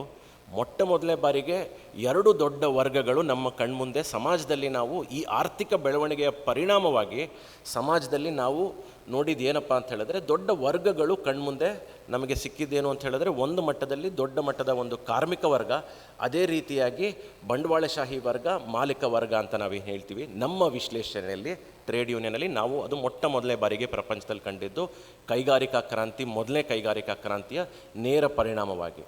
ಇದರ ನಂತರ 2ನೇ ಕೈಗಾರಿಕಾ ಕ್ರಾಂತಿ, ದ ಸೆಕೆಂಡ್ ಇಂಡಸ್ಟ್ರಿಯಲ್ ರೆವಲ್ಯೂಷನ್ ಯಾವಾಗಾಯಿತು ಅಂತ ಹೇಳಿದ್ರೆ with the improvement in technology, especially with respect to usage of electricity, usage of assembly line methods of manufacturing. So electricity ಹೆಚ್ಚು ಬಳಕೆ ಆಗಿದ್ದಂಥ ಸಂದರ್ಭ ಯಾವಾಗ ಅಂತ ಹೇಳಿದ್ರೆ 1910, 1920, 1930 ಸಂದರ್ಭಗಳಲ್ಲಿ ಇಡೀ ವಿಶ್ವಾದ್ಯಂತ ಎಲೆಕ್ಟ್ರಿಸಿಟಿನ ಯೂಸ್ ಮಾಡುವಂಥ ಕೆಲಸ ಎಲ್ಲ ಕಾರ್ಖಾನೆಗಳಲ್ಲಾಯಿತು. ಅದೇ ರೀತಿ ಮೊದಲನೇ ಬಾರಿಗೆ ಆಟೋಮೊಬೈಲ್ ಮ್ಯಾನುಫ್ಯಾಕ್ಚರಿಂಗಲ್ಲಿ ಹೆನ್ರಿ ಫೋರ್ಡ್ ಅವರು ಮಾಡೆಲ್ ಟಿ ಅನ್ನೋ ಒಂದು ಫೇಮಸ್ ಕಾರ್ ಏನಿದೆ ಅದನ್ನು he used assembly line manufacturing. Workers ಮೊದಲು ನಮ್ಮ ಪ್ರಾಡಕ್ಟ್ ಏನಿದೆ commodity, for example a car ನಮ್ಮ ಪ್ರಾಡಕ್ಟ್ ಅಂತ ಹೇಳಿದ್ರೆ product would be stationary, workers would move around the product. This is the workshop method. ಈ ವರ್ಕ್ಶಾಪ್ ಮೆಥಡನ್ನು ರ್ಯಾಡಿಕಲ್ ಆಗಿ ಬದಲಾವಣೆ ಮಾಡಿದ್ದು ಹೆನ್ರಿ ಫೋರ್ಡು ಅವರ ಒಂದು ಡೆಟ್ರಾಯ್ಟ್ ಕಾರ್ಖಾನೆಯಲ್ಲಿ. He use the assembly line wear the product moves, worker is stationary. Highly specialized nature of work, division of ಲೇಬರ್ನ ಹೆಚ್ಚು ಮಾಡುವಂಥ ಕೆಲಸ ಸೆಕೆಂಡ್ ಇಂಡಸ್ಟ್ರಿಯಲ್ ರೆವಲ್ಯೂಷನಲ್ಲಿ 2 ಮುಖ್ಯವಾಗಿರುವಂಥ ಒಂದು ಡೆವಲಪ್ಮೆಂಟ್ಗಳೇನು ಅಂತ ಹೇಳಿದ್ರೆ ಒಂದು use of electricity in manufacturing and assembly line manufacturing to improve the efficiency. So ಎಲ್ಲ ಬೆಳವಣಿಗೆಗಳು ಕೂಡ ಪ್ರೊಡಕ್ಟಿವಿಟಿ ಮತ್ತು ಎಫಿಷಿಯನ್ಸಿನ ಇಂಪ್ರೂವ್ ಮಾಡೋ ಕಡೆ ನಾವು ಗಮನ ಹರಿಸ್ಬೇಕಾಗತ್ತೆ. ಫಸ್ಟ್ ಇಂಡಸ್ಟ್ರಿಯಲ್ ರೆವಲ್ಯೂಷನ್ ಆಗಲಿ, ಸೆಕೆಂಡ್ ಇಂಡಸ್ಟ್ರಿಯಲ್ ರೆವಲ್ಯೂಷನ್ ಆಗಲಿ, ಇದನ್ನೇ ನಾವು ಗಮನಿಸಬೇಕಾಗತ್ತೆ. 3ನೇ ಕೈಗಾರಿಕಾ ಕ್ರಾಂತಿ, ದ ಥರ್ಡ್ ಇಂಡಸ್ಟ್ರಿಯಲ್ ರೆವಲ್ಯೂಷನ್, ಇವತ್ತಿಗೆ ವಿಶ್ಲೇಷಣೆ ಮಾಡುವಂಥದ್ದು. ಆ ಸಂದರ್ಭದಲ್ಲಿ ತಜ್ಞರು ಮಾಡಿದ್ರೋ ಇಲ್ವೋ ನಮಗೆ ಗೊತ್ತಿಲ್ಲ, ಬಟ್ ಇವತ್ತಿನ ಸಂದರ್ಭದಲ್ಲಿ 3ನೇ ಕೈಗಾರಿಕಾ ಕ್ರಾಂತಿ ಯಾವುದಪ್ಪ ಅಂತ ಹೇಳಿದ್ರೆ 1950s, 60s ನಡೆದಂಥ ಒಂದು ಕಂಪ್ಯೂಟರೈಸೇಷನ್ ಪ್ರಾಸೆಸ್ ಏನು ನಡೀತು developed ಕಂಟ್ರೀಸಲ್ಲಿ, usage of computers in manufacturing sector, usage of computers in services sector. So ಆ ಕಂಪ್ಯೂಟರ್ಸು ಆಗಿನ ಕಾಲದಲ್ಲಿ ಮೇನ್ ಫ್ರೇಮ್ ಕಂಪ್ಯೂಟರ್ಸ್ ಅಂತ ನಾವು ಇವತ್ತು ಏನು ಹೇಳ್ತೀವಿ, ಮೇನ್ ಫ್ರೇಮ್ ಕಂಪ್ಯೂಟಿಂಗ್ನ ಯೂಸ್ ಮಾಡಿ ಆಗಿನ ಕಾಲಕ್ಕೆ ತಕ್ಕ ಹಾಗೆ especially 1960s and 70s enterprise resource planning ERP ಸಿಸ್ಟಮ್ಸ್ನ ಯೂಸ್ ಮಾಡಿ ಮ್ಯಾನುಫ್ಯಾಕ್ಚರಿಂಗ್ ಕಂಪ್ನೀಸಲ್ಲಿ ದೊಡ್ಡ ಮಟ್ಟದ ಒಂದು ಎಫಿಷಿಯನ್ಸಿ ಮತ್ತು ಪ್ರೊಡಕ್ಟಿವಿಟಿ ಗೇನ್ಸ್ನ ನಾವು ಕಂಡ್ವಿ. ERP ಅಂತ ಹೇಳಿದ್ರೆ ಎಂಟರ್ಪ್ರೈಸ್ ರಿಸೋರ್ಸ್ ಪ್ಲ್ಯಾನಿಂಗ್ ಅಂತ ಹೇಳಿದ್ರೆ ಫ್ಯಾಕ್ಟ್ರೀಲಿ ನಡೆಯುವಂಥ ಪ್ರತಿಯೊಂದು ಫಂಕ್ಷನ್, ವಾರಂಟಿ ಇರ್ಬೋದು, ಸರ್ವಿಸ್ ಇರ್ಬೋದು, ಅಥವಾ ಮ್ಯಾನುಫ್ಯಾಕ್ಚರಿಂಗ್ ಇರ್ಬೋದು, ಅಸೆಂಬ್ಲಿ ಲೈನ್ ಇರ್ಬೋದು, ಅಥವಾ ಆಫ್ಟರ್ ಸೇಲ್ಸ್ ಇರ್ಬೋದು, ಕಸ್ಟಮರ್ ಎಕ್ಸ್ಪೀರಿಯನ್ಸ್ ಇರ್ಬೋದು, ಇದನ್ನೆಲ್ಲ ಇವತ್ತು ನಾವು ಏನು ಹೊಸದಾಗಿ SAP ಸಿಸ್ಟಮ್ಸ್ ಅಂತ ನೋಡ್ತೀವಿ, ಇದನ್ನು ಅಂದಿನ ಕಾಲದಲ್ಲೇ 1960s, 1970s, 1950s ಯುರೋಪ್ ಮತ್ತು ಅಮೇರಿಕಾ ಭಾಗದಲ್ಲಿ ಮೇನ್ ಫ್ರೇಮ್ ಕಂಪ್ಯೂಟರ್ಸ್ನ ಇಟ್ಕೊಂಡು ಆಯಾ ಕಂಪ್ನಿಗಳು, ದೊಡ್ಡ ಮಟ್ಟದ ಕಂಪ್ನಿಗಳು ಅವ್ರದ್ದೇ ಆದಂಥ ಎಂಟರ್ಪ್ರೈಸ್ ರಿಸೋರ್ಸ್ ಪ್ಲ್ಯಾನಿಂಗ್ಗಳನ್ನ ಮಾಡುವಂಥ ಕೆಲಸಗಳನ್ನ ಮಾಡಿದ್ದು ಮೇನ್ ಫ್ರೇಮ್ ಕಂಪ್ಯೂಟಿಂಗ್ ಯೂಸ್ ಮಾಡಿ. ಸೊ ಅದನ್ನು ನಾವು ಥರ್ಡ್ ಇಂಡಸ್ಟ್ರಿಯಲ್ ರೆವಲ್ಯೂಷನ್ ಅಂತ ಹೇಳ್ತೀವಿ. ಇವತ್ತಿಗೆ ಬಂದ ನಂತರ ಇವತ್ತಿನ ಒಂದು ಸಂದರ್ಭದಲ್ಲಿ ತಜ್ಞರು, ಅಕಾಡೆಮಿಕ್ಸ್ ಹೇಳುವಂಥ ವಿಷಯ ಏನು ಅಂತ ಹೇಳಿದ್ರೆ, ದ ಫೋರ್ತ್ ಇಂಡಸ್ಟ್ರಿಯಲ್ ರೆವಲ್ಯೂಷನ್ ಅಂತ ನಾವೇನು ಕರೀತಾ ಇದ್ದೀವಿ. ಸೊ ದ ಫೋರ್ತ್ ಇಂಡಸ್ಟ್ರಿಯಲ್ ರೆವಲ್ಯೂಷನ್ಲೂ ಕೂಡ ನಾವು ಗಮನಿಸಬೇಕಾಗಿರೋದು, ಹೇಗೆ first industrial revolution replaced muscle power with machine power, the fourth industrial revolution is aiming to replace mind power with machine power again. So artificial intelligence ಇರ್ಬೋದು, ಲಾರ್ಜ್ ಲ್ಯಾಂಗ್ವೇಜ್ ಮಾಡೆಲ್ಸ್ನ use ಮಾಡಿಕೊಂಡು decision making powers ಇವತ್ತು ಹೆಚ್ಚು delegate ಮಾಡುವಂಥದ್ದು, ಆಲ್ಗಾರಿದಮ್ಸ್ use ಮಾಡುವಂಥದ್ದು. So ಈ ಬೆಳವಣಿಗೆಗಳು ಏನಿವತ್ತು ಹೆಚ್ಚೆಚ್ಚು ನಾವು ಕಾಣ್ತಾ ಇದ್ದೀವಿ, ನಾವು we are living right in the middle of a revolution that is happening right in front of our eyes. Simple ಉದಾಹರಣೆಗಳು ಕೊಡಬೇಕು ಅಂತ ಹೇಳಿದ್ರೆ, 1990s ತನಕ ನಾವು STD PCO ಬೂತ್ಗಳನ್ನ ನೋಡ್ತಾ ಇದ್ವಿ. STD PCO ಬೂತ್ಗಳಲ್ಲಿ ಸುಮಾರು 1 ಕೋಟಿ ಜನ ಸೆಲ್ಫ್ ಎಂಪ್ಲಾಯ್ಡ್ ಜನಕ್ಕೆ ಉದ್ಯೋಗ ಸೃಷ್ಟಿಯಾಗಿತ್ತು ಅನ್ನೋ ಅಂಕಿಅಂಶಗಳು ಹೇಳುತ್ತೆ. ಸೊ ಇವತ್ತು ನಾವು just 20 years down the line ಬಂದಾಗ ಇವತ್ತು ನಿಮಗೆ ಒಂದು STD PCO ಬೂತ್ಗಳು ಕಾಣಲ್ಲ. Mobile technology has improved our lives, communication improve ಆಗಿದೆ. ಆ ರೀತಿಯಾದ ಬದಲಾವಣೆಗಳು ನಮ್ಮ ಕಣ್ಮುಂದೆ ನಡೀತಾ ಇದೆ.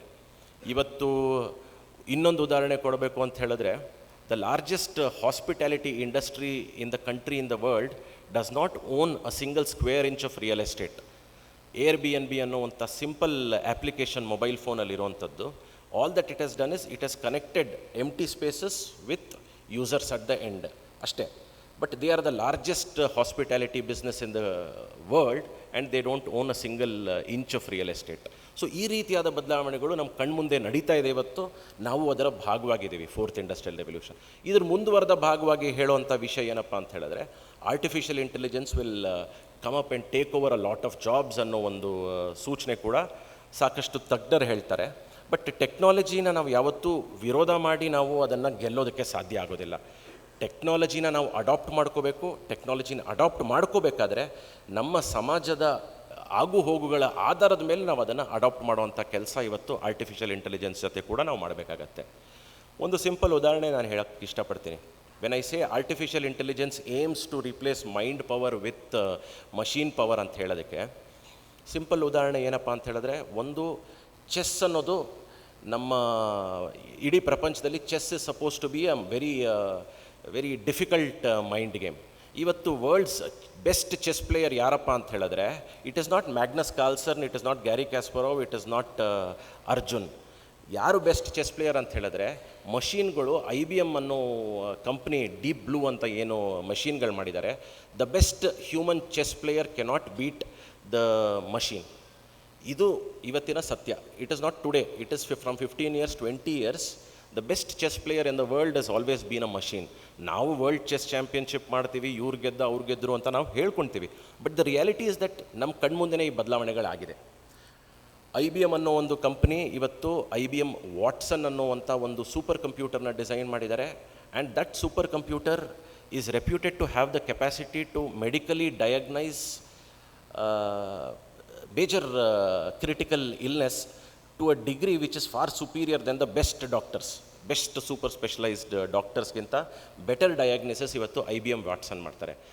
ಅದಕ್ಕೆ ಒಂದು ಪ್ರೀ ಕಂಡೀಷನ್ ಏನಪ್ಪ ಅಂತ ಹೇಳಿದ್ರೆ, we have to give it good information, full information.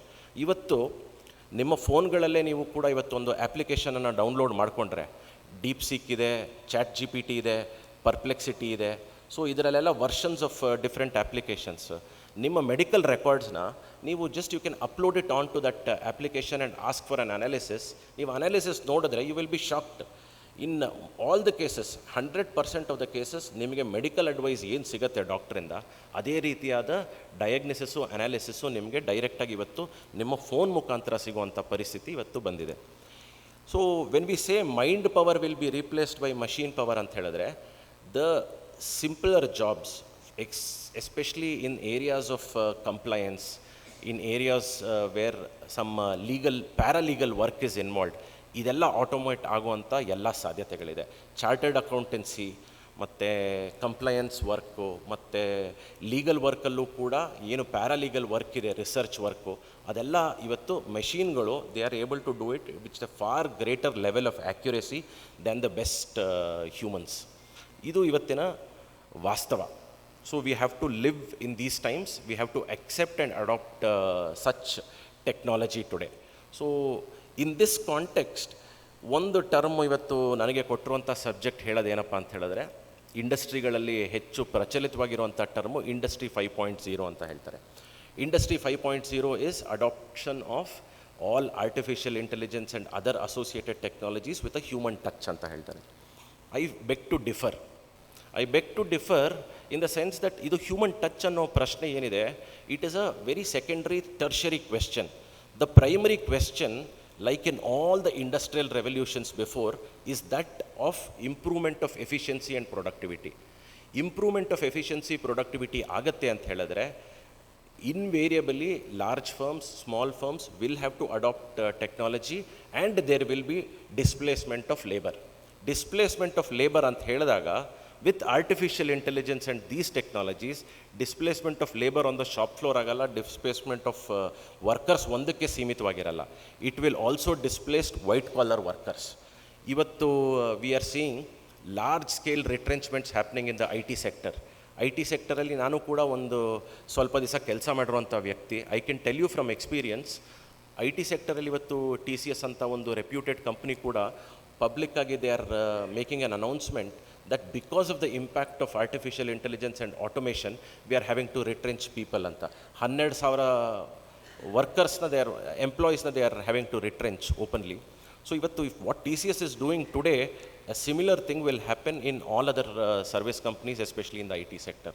So what is unfolding before our eyes is very simply that artificial intelligence and other associated technologies are offering far greater levels of efficiency and productivity. So ಈ ಥರ ಇದ್ದಾಗ ಕಂಪ್ನಿಗಳು ಸಹಜವಾಗಿ, because in a competitive environment you have to make the right choice, you have to make the rational choice. Productivity ಹೆಚ್ಚಬೇಕು, efficiency ಹೆಚ್ಚಬೇಕು, your costs have to come down, your top line has to improve. So that is the approach of any company in this world. So ಈ ಥರ ಸಂದರ್ಭದಲ್ಲಿ when the whole approach is towards maximizing productivity and efficiency, human touch ಅನ್ನೋ ಪ್ರಶ್ನೆ ಏನಿದೆ, it becomes a very secondary issue. So there will be displacement of labor, there will be displacement of work from one branch of the industry to another. ಅದರ ಅರ್ಥ ಎಲ್ಲ ಕೆಲಸಗಳು ನಾಶ ಆಗಿಬಿಡುತ್ತೆ ಅಂತ ಖಂಡಿತ ನಾನು ಹೇಳೋದಕ್ಕೆ ತಯಾರಿಲ್ಲ. ಸೊ ಎಲ್ಲ ಕೆಲಸಗಳು ನಾಶ ಆಗಲ್ಲ, ಬಟ್ ಒಂದಿಷ್ಟು ಕೆಲಸಗಳು ಆಬ್ಸಿಲೀಟ್ ಆಗುತ್ತೆ. ಆ ಕೆಲಸಗಳ ಬದಲಾಗಿ ಈ artificial intelligence higher branch of industry ಅಂತ ಏನು ಹೇಳ್ತೀವಿ, ಅಲ್ಲಿ ಹೊಸ ಉದ್ಯೋಗಗಳು ಸೃಷ್ಟಿಯಾಗುವಂಥ ಎಲ್ಲ ಸಾಧ್ಯತೆಗಳಿರುತ್ತೆ. ಇದು ನಮಗೆ ಇತಿಹಾಸ ಮತ್ತು ಅರ್ಥಶಾಸ್ತ್ರ ಕಲಿಸ್ಕೊಟ್ಟಿರುವಂಥ ಪಾಠ. ಸೊ ಈ ಒಂದು ಹಿನ್ನೆಲೆಯಲ್ಲಿ ನಾವು ಈ ಒಂದು 4th ಇಂಡಸ್ಟ್ರಿಯಲ್ ರೆವಲ್ಯೂಷನ್ ಆಗಿರ್ಬೋದು ಅಥವಾ industry 5.0, which I don't agree with, we have to analyse this and understand this in that particular sense. As HR professionals, ನಿಮ್ಗೆ ಒಂದಂತೂ HR professionals and trade unions ನಮ್ಮ ಎಲ್ಲರಿಗೂ ಇರುವಂಥ ಒಂದು ಸಮಸ್ಯೆ ಇವತ್ತು ಹೊಸದಾಗಿ ಬಂದಿರುವಂಥದ್ದು ಏನಪ್ಪ ಅಂತ ಹೇಳಿದ್ರೆ, ಇವತ್ತು ಮೊಬೈಲ್ ಫೋನಲ್ಲಿ ಇನ್ಫಾರ್ಮೇಷನ್ ಫ್ಲೋ ಅಂತೂ ಖಂಡಿತವಾಗ್ಲೂ ಎಲ್ಲರಿಗೂ ಸಿಗ್ತಾ ಇದೆ. Information flow, whether it is fake, it is false, it is misleading, that is a different question. But ಇವತ್ತು we are living in a very deeply inter connected world. So ಇವತ್ತು ನಾವು ಯಾವುದೋ ಒಂದು ವಿಷಯದ ಬಗ್ಗೆ we give an explanation, we have to be very ಪಕ್ಕಾ about the explanation, we have to be very clear and we have to have our sources correct, because the new generation of workers within the factory, within the offices, they are very sharp. They have information at their fingertips. Whether the information is false, misleading is again secondary. But we have to be very clear about a lot of things. And ಈ ಒಂದು ಸಂದರ್ಭದಲ್ಲಿ what we also have to do is we have to take up education programs, we have to take up information sharing. ಸ್ವಲ್ಪ workers and unions ಕೂಡ ಟ್ರಾನ್ಸ್ಪರೆನ್ಸಿಯಿಂದ ಕೆಲಸ ಮಾಡುವಂಥ ಕೆಲಸ ನಾವು ಮಾಡಬೇಕಾಗತ್ತೆ. ಅದೇ ರೀತಿಯಾಗಿ ಮ್ಯಾನೇಜ್ಮೆಂಟ್ಗಳು, especially HR managers will have to be more transparent. So to come to brass tacks, ನಮ್ಮ ಒಂದು ಕೆಲಸದಲ್ಲಿ when we sit for a negotiation, ಹಳೆ ಕಾಲದಲ್ಲಿ ನಾವು ಟೇಬಲ್ ಗುದ್ದಿ ಗಲಾಟೆ ಮಾಡಿ ಜಗಳ ಮಾಡಿ ಒಂದು ನೆಗೋಷಿಯೇಟ್ ಮಾಡಿ ಕಂಪ್ಲೀಟ್ ಮಾಡ್ಕೊಳ್ಳುವಂಥ ಕಾಲ ಇವತ್ತು ಮುಗಿದೋಗಿದೆ ಅಂತ it is my personal opinion. So ಇವತ್ತು ಆ ರೀತಿಯಾದ ಕೆಲಸ ನಡೆಯೋದಕ್ಕೆ ಸಾಧ್ಯ ಇಲ್ಲ. ಇವತ್ತು ಏನೇ ಇದ್ದರೂ ಅವೈಲಬಲ್ ಇನ್ಫಾರ್ಮೇಷನ್ ಏನಿದೆ, ಆ ಇನ್ಫಾರ್ಮೇಷನ್ ಆಧಾರದ ಮೇಲೆ backed with logic and reason we have to fight it out. ಅದೇ ರೀತಿಯಾಗಿ it is also necessary for the HR professionals to be armed with that same information. In many meetings I must admit, ನಾವು ಎಷ್ಟೊಂದು ಕಡೆ ನಾವು prepare ಮಾಡ್ಕೊಂಡು ಹೋಗಿರ್ತೀವಿ. So what is the basis for our negotiations? Very simply the financial condition of the company, what are the future prospects of the company, and what is the current wages and the current economic situation of the workers in our union. These are the simple aspects that we consider when we go for negotiation. So negotiation hodaga, we go with a lot of information about the company's financial health. But on a lot of occasions, I feel ನಮ್ಮ HR professionals who sit on the other side of the table, they are ill prepared. ಅವ್ರಿಗೆ ಆ ರೀತಿಯಾದ ಮಾಹಿತಿಗಳೆಲ್ಲ ತಯಾರಿ ಇಲ್ಲದೆ ಕೂತ್ಕೊಂಡಾಗ ಹಳೆಯ ಲೆಕ್ಕಾಚಾರದಲ್ಲಿ ನಾವು ಹೋಗುವಂಥ ವ್ಯವಸ್ಥೆ ಇವತ್ತು ಜಾಸ್ತಿ ದಿವಸ ನಡೆಯೋದಿಲ್ಲ. For example, in advanced countries, especially Europe ಮತ್ತು ಅಮೆರಿಕಾದಲ್ಲೆಲ್ಲ ನೆಗೋಸಿಯೇಷನ್ಸ್ ನಡೆಯೋದೇ on the basis of the financial health of the company. ತುಂಬ ಸಿಂಪಲ್ಲಾಗಿ ನಡೆಯುತ್ತೆ, on the basis of logic and reason ನಡೆಯುತ್ತೆ. ಇನ್ಫ್ಲೇಷನ್ ರೇಟ್ ಎಷ್ಟಿದೆ, ಕಂಪ್ನಿ ಫೈನಾನ್ಷಿಯಲ್ ಸೆಟಪ್ ಹೇಗಿದೆ, ಅವ್ರಿಗೆ ಎಷ್ಟು ಕೊಡೋದಕ್ಕೆ ಸಾಧ್ಯ ಆಗುತ್ತೆ, ತುಂಬ ಲಾಜಿಕಲ್ಲಾಗಿ ನಡೆಯುವಂಥ ವ್ಯವಸ್ಥೆ ಸುಮಾರು ವರ್ಷಗಳಿಂದ ಇದೆ. That same system will have to be adopted in our country, in our industrial relations also, especially in view of the changed dynamics of the workplace. Changed dynamics ಅಂತ ಹೇಳಿದ್ರೆ ತುಂಬ ಸಿಂಪಲ್ಲಾಗಿ ಹೇಳಬೇಕು ಅಂದರೆ, ಇವತ್ತು ಇನ್ಫಾರ್ಮೇಷನ್ ಅವೈಲೇಬಲ್ ಇದೆ, ಟೆಕ್ನಾಲಜಿ ಯಾವ ರೀತಿಯಾಗಿ ಇವತ್ತು ಮ್ಯಾನೇಜ್ಮೆಂಟ್ಗಳಲ್ಲಿ ಅಥವಾ HR ಪ್ರೊಫೆಷನಲ್ಸ್ಗೆ ಟೆಕ್ನಾಲಜಿ ಅವೈಲೇಬಲ್ ಇದೆಯೋ, ಅದೇ ರೀತಿಯಾದ same degree of technology is available to union and workers also. Same information is available, same technology is available. So therefore, it is incumbent on both of us to behave in a more rational, transparent manner. ನಾವು unions ಅಲ್ಲಿ transparent ಆಗಿರಬೇಕು, ನೀವು ಕೂಡ on behalf of the management you should be transparent about the financial health of the company. On that basis we should discuss and come to agreements ಅನ್ನೋದು ನನ್ನ ಒಂದು ಅಭಿಪ್ರಾಯ. ಕೊನೆಯದಾಗಿ ಐ ಥಿಂಕ್ ಟೆಲಿವಿಷನಲ್ಲಿ ತೋರಿಸ್ತಾ ಇದ್ದಾರೆ ಶೇಖರ್ ಸರ್ ಟೈಮ್ಸ್ ಅಪ್ ಅಂತ. I will just take 2 more minutes and conclude sir. So ಒಂದು, ಈ 4th ಇಂಡಸ್ಟ್ರಿಯಲ್ ರೆವಲ್ಯೂಷನ್ ಆಗಿರ್ಬೋದು ಅಥವಾ ಇಂಡಸ್ಟ್ರಿ 5.0 ಆಗಿರ್ಬೋದು, ಆತಂಕ ಪಡ್ಕೊಳ್ಳುವಂಥದ್ದು we don't see any great dangers. We have to adapt technology, we have to live with it. So ಒಂದು ಸಣ್ಣ ಘಟನೆನ ನಾನು ಹೇಳಿಬಿಟ್ಟು ನನ್ನ 2 ಮಾತನ್ನ ಮುಕ್ತಾಯ ಮಾಡ್ತೀನಿ. 1930s ವಾಲ್ಟರ್ ರಾಯ್ತರ್ ಅಂತ, he was the president of the Ford motor workers union. So he was a very powerful union leader. Henry Ford was heading the company at that time, ಡೆಟ್ರಾಯ್ಟಲ್ಲಿ. ಸೊ ಅವರಿಬ್ಬರು ಒಂದು shop floor ವಿಸಿಟ್ಗೆ ಹೋಗ್ತಾರೆ. ಆಗಿನ ಸಂದರ್ಭದಲ್ಲೇ ಸಾಕಷ್ಟು mechanisation ಮತ್ತು assembly ಲೈನಿಂದ work force ರಿಡಕ್ಷನ್ಗಳು ಆಗಿರುತ್ತೆ ಆಗಿನ ಸಂದರ್ಭದಲ್ಲೇ. ಸೊ ಆಗ Henry Ford asks a question to Walter Reuther. He asks, ನಾನು 1000 ಜನ ಇರೋ ವರ್ಕರ್ಸ್ನ now have reduced it to 500, your membership fees is going down, how will your union survive ಅಂತ ವಾಲ್ಟರ್ ರಾಯ್ತರ್ನ ಪ್ರಶ್ನೆ ಕೇಳ್ತಾರೆ. ವಾಲ್ಟರ್ ರಾಯ್ತರ್ ಹೇಳ್ತಾರೆ, ಸೊ ನಮಗೆ ಮೆಂಬರ್ಶಿಪ್ ಫೀಸ್ ಏನೋ ಕಮ್ಮಿ ಆಗುತ್ತೆ, but who is gonna buy your cars that you are producing, the 1000 extra cars, who is gonna buy? That is the fundamental economic questions. Basically ಇವತ್ತು ನೀವು ವರ್ಕರ್ಸ್ನ ಅಥವಾ work ಫೋರ್ಸ್ನ reduce ಮಾಡ್ತಾ ಹೋದರೆ through the adoption of technology in the quest for efficiency and productivity, the question is, ನೀವು produce ಮಾಡುವಂಥ ಪ್ರಾಡಕ್ಟ್ಸ್ನ ಕೊಳ್ಳುವಂಥ ಶಕ್ತಿ ಇರಬೇಕು, ಪರ್ಚೇಸಿಂಗ್ ಕೆಪಾಸಿಟಿ ಇರಬೇಕು. If people lose jobs, who is gonna buy the products? So that is the fundamental question. This is a fundamental question that is for policy makers and people who are deeply interested in these questions on both industry and unions to engage and debate and then finally come to some sort of an understanding on these questions of technology. So with this, I close my remarks. Thank you very much. ಧನ್ಯವಾದ Satyananda sir ಅವ್ರಿಗೆ. ನಿಜಕ್ಕೂ ತರಬೇತಿ ತಯಾರಿ ಇಲ್ಲ ಅಂತ ಹೇಳಿದ್ರೆ ಯಾವುದೇ ಸಂಸ್ಥೆ ಅಭಿವೃದ್ಧಿ ಕಾಣೋದಕ್ಕೆ ಕಷ್ಟ ಸಾಧ್ಯ ಆಗುತ್ತೆ. ಹಾಗೆ ಆ ಸಂಸ್ಥೆಯ ಹಣಕಾಸು ಆರೋಗ್ಯ ಕೂಡ ಸುಧಾರಿಸೋದು ಕಷ್ಟ ಆಗುತ್ತೆ ಅಂತ ಹೇಳಿದ್ರು. ಯಾವ ರೀತಿ ಕೈಗಾರಿಕಾ ಕ್ರಾಂತಿಗಳಾಗ್ತಾ ಇದ್ದು ಹಂತವಾಗಿ ವಿವರಿಸಿದ್ರು. ಬದಲಾಗ್ತಿರುವ ತಾಂತ್ರಿಕತೆಗೆ ನಮ್ಮನ್ನು ನಾವು ಹೊಂದಿಕೊಂಡು ಅದು ಸುವ್ಯವಸ್ಥಿತ ಹಾದಿಯಲ್ಲಿ ಯಾವ ರೀತಿ ನಾವು ಅದನ್ನು ಬಳಸ್ಕೊಳ್ಬೇಕು ಅನ್ನೋ ಒಂದು ಮಾರ್ಗದರ್ಶನ ಕೊಟ್ಟಿದ್ದಾರೆ. ಇವರಿಗೆ ನಮ್ಮ ಶೇಖರ್ ಸರ್ ಒಂದು ಕಿರು ಕಾಣಿಕೆಯನ್ನು ಕೊಡಬೇಕು ಅಂತ ಕೇಳ್ಕೊಳ್ತೀನಿ. ಜೋರಾದ ಚಪ್ಪಾಳೆ ಬರಲಿ ನಮ್ಮ ಸತ್ಯಾನಂದ ಸರ್ ಅವ್ರಿಗೆ.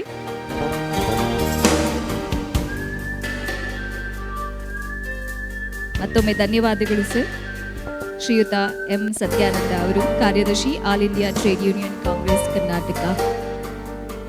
ಈಗ ಮುಂದೆ ನವೀನತೆ, ಮೌಲ್ಯಾಧಾರಿತ ಭವಿಷ್ಯದ ಮಾನವ ಸಂಪನ್ಮೂಲ ಮತ್ತು ಔದ್ಯೋಗಿಕ ಸಂಬಂಧಗಳ ನಾಯಕತ್ವ, ಈ ವಿಚಾರವಾಗಿ ಒಂದಿಷ್ಟು ಮಾಹಿತಿಯನ್ನು ತಿಳಿಸ್ಕೊಡೋಕ್ಕೆ ನಮ್ಮ ಜೊತೆ ಶ್ರೀಯುತ ಮ್ಯಾಕ್ಸಿ ಎಫ್ ಫರ್ನಾಂಡಿಸ್ ಸರ್ ಅವ್ರು ಬರಬೇಕು ಅಂತ ಕೇಳ್ಕೊಳ್ತೀನಿ. ಮುಖ್ಯಸ್ಥರು ಮಾನವ ಸಂಪನ್ಮೂಲ ಮತ್ತು ಉಪಾಧ್ಯಕ್ಷರು ಅರ್ಜಾ ಸ್ಟೀಲ್ಸ್ ಪ್ರೈವೇಟ್ ಲಿಮಿಟೆಡ್. ಗೌರವಾನ್ವಿತ ಸಮ್ಮೇಳನದ ಸಂಸ್ಥಾಪಕ ಸದಸ್ಯರುಗಳೇ, ಸಭಾಂಗಣದಲ್ಲಿರುವ ಹಿರಿಯ HR ಲೀಡರ್ಸ್ ಇದ್ದಾರೆ. ಸೊ ನನ್ನ ಮೆಂಟರ್ ವಿಠಲ್ ರಾವ್ ಅವರು, ಗೋಪಿನಾಥ್ ಅವರು ಇದ್ದಾರೆ, ನಾಗರಾಜ್ ಸರ್ ಇದ್ದಾರೆ. ಹಾಗೆ ಇಲ್ಲಿ ನೆರೆದಿರುವ ಉತ್ಸಾಹಭರಿತ ಮಾನವ ಸಂಪನ್ಮೂಲ ವೃತ್ತಿನಿರುತ್ತಾರೆ. ಇಂದು ನಮ್ಮ ಮುಂದೆ ನಿಂತು ಒಂದು ಮುಖ್ಯ ವಿಷಯ, ಆವಿಷ್ಕಾರ ಮತ್ತು ಮೌಲ್ಯಗಳ ಮೂಲಕ ಭವಿಷ್ಯಕ್ಕೆ ಸಿದ್ಧ ಮಾನವ ಸಂಪನ್ಮೂಲ ಮತ್ತು ಕೈಗಾರಿಕಾ ಸಂಬಂಧ ನಾಯಕತ್ವದ ನಿರ್ಮಾಣ, ಅದರ ಬಗ್ಗೆ ನನ್ನ ವಿಚಾರಗಳನ್ನು ನಿಮ್ಮ ಮುಂದೆ ಇಡಲು ಬಯಸ್ತಾ ಇದ್ದೇನೆ. ಈ ಸಭಾಂಗಣವನ್ನು ನೋಡಬೇಕಂತ ಹೇಳಿದ್ರೆ ನಾನು ಸಂಸ್ಕೃತಿಯ ಸಂರಕ್ಷಕರನ್ನು, ಸಾಮರ್ಥ್ಯದ ಶಿಲ್ಪಿಗಳನ್ನು ಮತ್ತು ಜನನಾಯಕರನ್ನು ನೋಡ್ತಾ ಇದ್ದೇನೆ. ಯಾಕೆಂದರೆ ಪ್ರತಿಯೊಂದು ಸಂಸ್ಥೆಯ ಏಳಿಗೆ ಮತ್ತು ಕುಸಿತ ಅಲ್ಲಿ ಉಪಯೋಗಿಸುವ ಯಂತ್ರಗಳಿಂದ ಅಲ್ಲ, ಅಲ್ಲಿ ಕೆಲಸ ಮಾಡುತ್ತಿರುವ ಉದ್ಯೋಗಿಗಳಿಂದ ಮಾರ್ಪಡಲು ಸಾಧ್ಯ ಆಗಿರುತ್ತೆ. ನಾವು ಮಾನವ ಸಂಪನ್ಮೂಲ ಮತ್ತು ಕೈಗಾರಿಕಾ ಸಂಬಂಧದ ಈ ಸಮುದಾಯ ಆ ಬೆನ್ನೆಲುಬನ್ನು ಶಕ್ತಿಪಡಿಸಲು, ರಕ್ಷಿಸಲು ಮತ್ತು ಬೆಳೆಸಲು ನಿಯೋಜಿಸಲ್ಪಟ್ಟಿದ್ದೇವೆ. ನಾವು ನಮ್ಮ ಭವಿಷ್ಯ ಈವಾಗಲೇ ನಮ್ಮೆದುರಿಗೆ ಇದೆ. ಅದನ್ನು ಎಚ್ಚರದ ನಾವು ಮುನ್ನಡೆಸ್ಕೊಂಡು ಹೋಗಬೇಕಾಗಿದೆ. ಮರು ಆವಿಷ್ಕಾರದಿಂದ ನಿರ್ಧರಿಸಲ್ಪಟ್ಟ ಜಗತ್ತಿನಲ್ಲಿ ನಾವು ಇವತ್ತು ಬದುಕ್ತಾ ಇದ್ದೇವೆ. ನಮ್ಮ ಕೆಲಸವನ್ನು ನಿರೂಪಿಸುವ ಶಕ್ತಿಗಳು ನಮಗೆ ನಮ್ಮ ಕೆಲಸವನ್ನು ಕಾರ್ಯಗತ ಮಾಡಲು ಕೊಡ್ತವೆ. ಇಲ್ಲಿ ನೋಡ್ಬೇಕಂತ ಹೇಳಿದ್ರೆ future is ready here and HR must lead it. So ಇವಾಗ ಏನು ಡಿಸ್ರಪ್ಷನ್ಸ್ ಬರ್ತದವೆ, ಏನು ಚೇಂಜಸ್ ಬರ್ತದವೆ ನಮ್ಮ ಒಂದು ಕಾರ್ಯಕಾರಿಯಲ್ಲಿ ಕೆಲಸದಲ್ಲಿ ಅಂತ. ಟೆಕ್ನಾಲಜಿ ಬಂದ್ಬಿಟ್ಟು ಚೇಂಜ್ ಆಗ್ತಾ ಇರ್ತದೆ ಯಾವಾಗಲೂ. ಯಾವಾಗಲೂ ಅಂತ ಹೇಳಿದರೆ ನಮ್ಮ ಜಾಬ್, ನಾವು ಏನು ಕೆಲಸ ಮಾಡ್ತಿದ್ದೇವೆ ಅದರ ಜಾಬ್ ಡಿಸ್ಕ್ರಿಪ್ಷನನ್ನು ಚೇಂಜ್ ಮಾಡ್ತಾ ಇರ್ತದೆ. ಇವತ್ತು ನಾವು ನೋಡೋಕೆ ಹೋಗ್ಬಿಟ್ರೆ ನಾವು ರಿಕ್ರೂಟ್ಮೆಂಟ್ ಬಗ್ಗೆ ನಾವು ನೋಡ್ಬೋದು. ಅಲ್ಲಿ ಏನಿರುತ್ತೆ ಅಂತ ಹೇಳಿದ್ರೆ ಮುಂಚೆ ಸುಮಾರು ದಿನಗಳು, ತಿಂಗಳುಗಳು ನಾವು ತಗೊಳ್ತಾ ಇದ್ವು ಅದನ್ನು ಸರಿಯಾದ ಒಂದು ಕ್ಯಾಂಡಿಡೇಟನ್ನು ಸರ್ಚ್ ಮಾಡೋಕ್ಕೆ, ಅವರನ್ನು ಸೆಲೆಕ್ಟ್ ಮಾಡೋಕ್ಕೆ. ಇವಾಗ ತಂತ್ರಜ್ಞಾನ ಯಾವ ಮಟ್ಟಿಗೆ ಹೋಗಿದೆ ಅಂತ ಹೇಳಿದ್ರೆ ಅದು ಬಂದ್ಬಿಟ್ಟು ನಮ್ಮ ಕೆಲಸವನ್ನು ತುಂಬ ಸುಲಭವಾಗಿ ಮಾಡಿ ನಾವು ನಮ್ಮದು ರಿಕ್ವೈರ್ಮೆಂಟ್ ಏನಿದೆ ಅಂತ ಅದಕ್ಕೆ ಫೀಡ್ ಮಾಡಿದರೆ ಅದು ಬಂದ್ಬಿಟ್ಟು ಒಂದು ಅರ್ಧ ಗಂಟೆಯಲ್ಲಿ ನಮಗೆ ಸಂಬಂಧಪಟ್ಟ ಸಿ ವಿಸ್ಗಳನ್ನು ಶಾರ್ಟ್ ಲಿಸ್ಟ್ ಮಾಡಿಬಿಟ್ಟು ಇಟ್ಟಿರುತ್ತೆ. ಅದು ನನ್ನ ಇನ್ಫಾರ್ಮೇಷನ್ ಪ್ರಕಾರ ನಾವು ಅದನ್ನು ನಾನು ತಿಳಿದ ಮಟ್ಟಿಗೆ ಮುಂದೆ ಹೋಗ್ಬಿಟ್ಟು ಅದನ್ನು ಆ ಒಂದು 10-15 ಸಿ ವಿಸ್ ಯಾವುದೋ ಇದಾಗಿರುತ್ತೆ ಶಾರ್ಟ್ ಲಿಸ್ಟ್ ಮಾಡಿರ್ತವೆ, ಅದನ್ನು ಅವರಿಗೆ ಬಂದ್ಬಿಟ್ಟು ಒಂದು ಕ್ವಶನರ್ಸ್ ಕಳಿಸ್ಬಿಟ್ಟು ಅಲ್ಲಿಂದ ಪುನಃ ಒಂದು 3-4 ಸಿ ವಿಸ್ಗಳನ್ನು ಶಾರ್ಟ್ ಲಿಸ್ಟ್ ಮಾಡುವ ಹಂತಕ್ಕೆ ಕೆಲಸವನ್ನು ನಡೀತದೆ ಅಂತ ನನಗೆ ತಿಳಿದು ಬಂದಿದೆ. ನಾನು ಲಿಂಕ್ಡ್ಇನ್ ಅವ್ರ ಹತ್ರ ಅದರ ಬಗ್ಗೆ ಮಾತಾಡ್ತಿದ್ದೆ. ಅದೇ ರೀತಿಯಲ್ಲಿ ಅದಕ್ಕೆ ನಾನು ಇನ್ನೂ ಮುಂದೆ ಹೋಗ್ಬಿಟ್ಟು ಆ ಒಂದು ವಿಚಾರದಲ್ಲಿ ಬಂದ್ಬಿಟ್ಟು ಮುಂದೆ ಅವರಿಗೆ ಇಮೇಲನ್ನು ಕಳಿಸ್ಬಿಟ್ಟು ಅವರಿಗೆ ಇಂಟರ್ವ್ಯೂವನ್ನು ಅರೇಂಜ್ ಮಾಡುವ ಹಂತಕ್ಕೆ ಅವರು ವರ್ಕ್ ಮಾಡ್ತಾ ಇದ್ದಾರೆ. ಇಲ್ಲಿ ನೋಡ್ಬೇಕಂತ ಹೇಳಿದ್ರೆ ಜಾಗತಿಕ ಸಮ್ಮೇಳನ ಸಂಸ್ಥೆಗಳು 75% ಗಿಂತ ಹೆಚ್ಚಾಗಿ HR ತಂತ್ರಜ್ಞಾನವನ್ನು ಇವಾಗಲೇ ಅಳವಡಿಸಿಕೊಂಡಿವೆ ಮತ್ತು ಸುಮಾರು 80% ನೇಮಕಾತಿಯಲ್ಲಿ AI ಬಳಸ್ತಾ ಇದ್ದಾರೆ. ಡಿಜಿಟಲ್ ಪರಿವರ್ತನೆ ಈಗ ಆಯ್ಕೆ ಅಲ್ಲ, ಅದೊಂದು ನಮಗೆ ಚಾಯ್ಸ್ ಆಗಿ ಉಳಿದಿಲ್ಲ. ಇದು ಆಧುನಿಕ HR ಚಲಿಸುವ ಇಂಜಿನ್ ಆಗಿಬಿಟ್ಟಿದೆ. ಸೊ ಉದ್ಯೋಗಗಳು ಹಾಗೆ ನಾನು ಆವಾಗಲೇ ಹೇಳಿದಂಗೆ ಅದು ಬಂದ್ಬಿಟ್ಟು ನಮ್ಮ JD ನಮ್ಮ ಉದ್ಯೋಗದ ಒಂದು ಪರಿಕಲ್ಪನೆ ಏನಿದೆ ಅದನ್ನೇ ಚೇಂಜ್ ಮಾಡಿಬಿಟ್ಟಿದೆ. ಮುಂಚೆ ನೋಡಬೇಕಾದ್ರೆ ನಾವು ಗೌರ್ಮೆಂಟ್ ಜಾಬು ಪರ್ಮನೆಂಟ್ಸಿ ಅದೆಲ್ಲ ನೋಡ್ಕೊಳ್ತಾ ಇದ್ವಿ. ಇವಾಗ ಎಲ್ಲ ನೋಡ್ಬೇಕಂತ ಹೇಳಿದ್ರೆ ನಾವು ತುಂಬ ಮಂದಿ ಯಂಗ್ಸ್ಟರ್ಸು ಸೊ ಒಂದು ಕನ್ಸಲ್ಟೆಂಟ್ಸ್ ಅಂತ ಒಂದು ಕಾರ್ಡ್ ಹಿಡ್ಕೊಂಡು ಬರ್ತಾ ಇದ್ದಾರೆ. ಸೊ ಇವಾಗ ಆ ಒಂದು ಸ್ಪೆಷಲೈಸ್ಡ್ ಜಾಬ್ ಅದು ಏನು ಹೇಳ್ತಾರೆ ಫ್ರೀಲಾನ್ಸರ್ ಆಗಿ ಕೆಲಸ ಮಾಡ್ತಾ ಇದ್ದಾರೆ ಅಂತ ಒಂದು ಪ್ರವೃತ್ತಿ ಬರ್ತಾ ಇದೆ. ಇದಕ್ಕೆ ಒಂದು ಡಿಸ್ಟ್ರಕ್ಷನ್ ಏನಿದೆ ನಮ್ಮ ಇದರಲ್ಲಿ HR ಅದಕ್ಕೆ ಕಾರಣ ಅಂತ ನಾನು ಹೇಳ್ಬೋದು.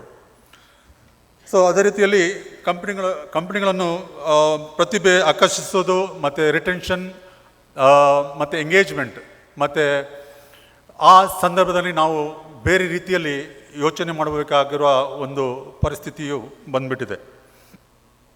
ಅದೇ ರೀತಿಯಲ್ಲಿ ನಿಯಂತ್ರಣಾತ್ಮಕ ಮತ್ತು ಸಾಮಾಜಿಕ ಚೌಕಟ್ಟುಗಳು ಎಂದಿಗೂ ಇರದಷ್ಟು ವೇಗವಾಗಿ ಅಭಿವೃದ್ಧಿ ಹೊಂದುತ್ತಾ ಇದೆ.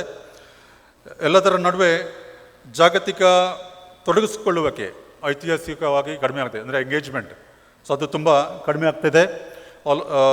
ಆಲ್ಮೋಸ್ಟ್ 21% ವರೆಗೆ ಅದು ಕಡಿಮೆ ಆಗಿದೆ ಅಂತ ರಿಪೋರ್ಟ್ಗಳು ಹೇಳ್ತಿದ್ದಾವೆ. ಇದು ಕೇವಲ ಅಂಕಿಅಂಶಗಳು ಅಲ್ಲ, ಇದು ಎಚ್ಚರಿಕೆಯ ಕರೆಯಾಗಿದೆ. ಕೆಲಸದ ಭವಿಷ್ಯಕ್ಕೆ ಬಹುಶಃ ಹೊಸ ರೀತಿಯ ನಾಯಕತ್ವವನ್ನು ಇವತ್ತು ಬೇಡ್ತಾ ಇದೆ. ಈ ಎಲ್ಲ ಚೇಂಜಸ್ ನಾವು ನೋಡ್ತಾ ಇದ್ದರೆ ಇವಾಗ HR ಬಂದ್ಬಿಟ್ಟು ಒಂದು ಅಡ್ಮಿನಿಸ್ಟ್ರೇಟಿವ್ ಫಂಕ್ಷನ್ ಅಲ್ಲ, ಅದೊಂದು ಬಂದ್ಬಿಟ್ಟು ಸ್ಟ್ರಾಟಜಿಕ್ ಫಂಕ್ಷನ್ ಆಗಿ ನಾವು ಕೆಲಸವನ್ನು ಮಾಡಬೇಕಾಗ್ತದೆ.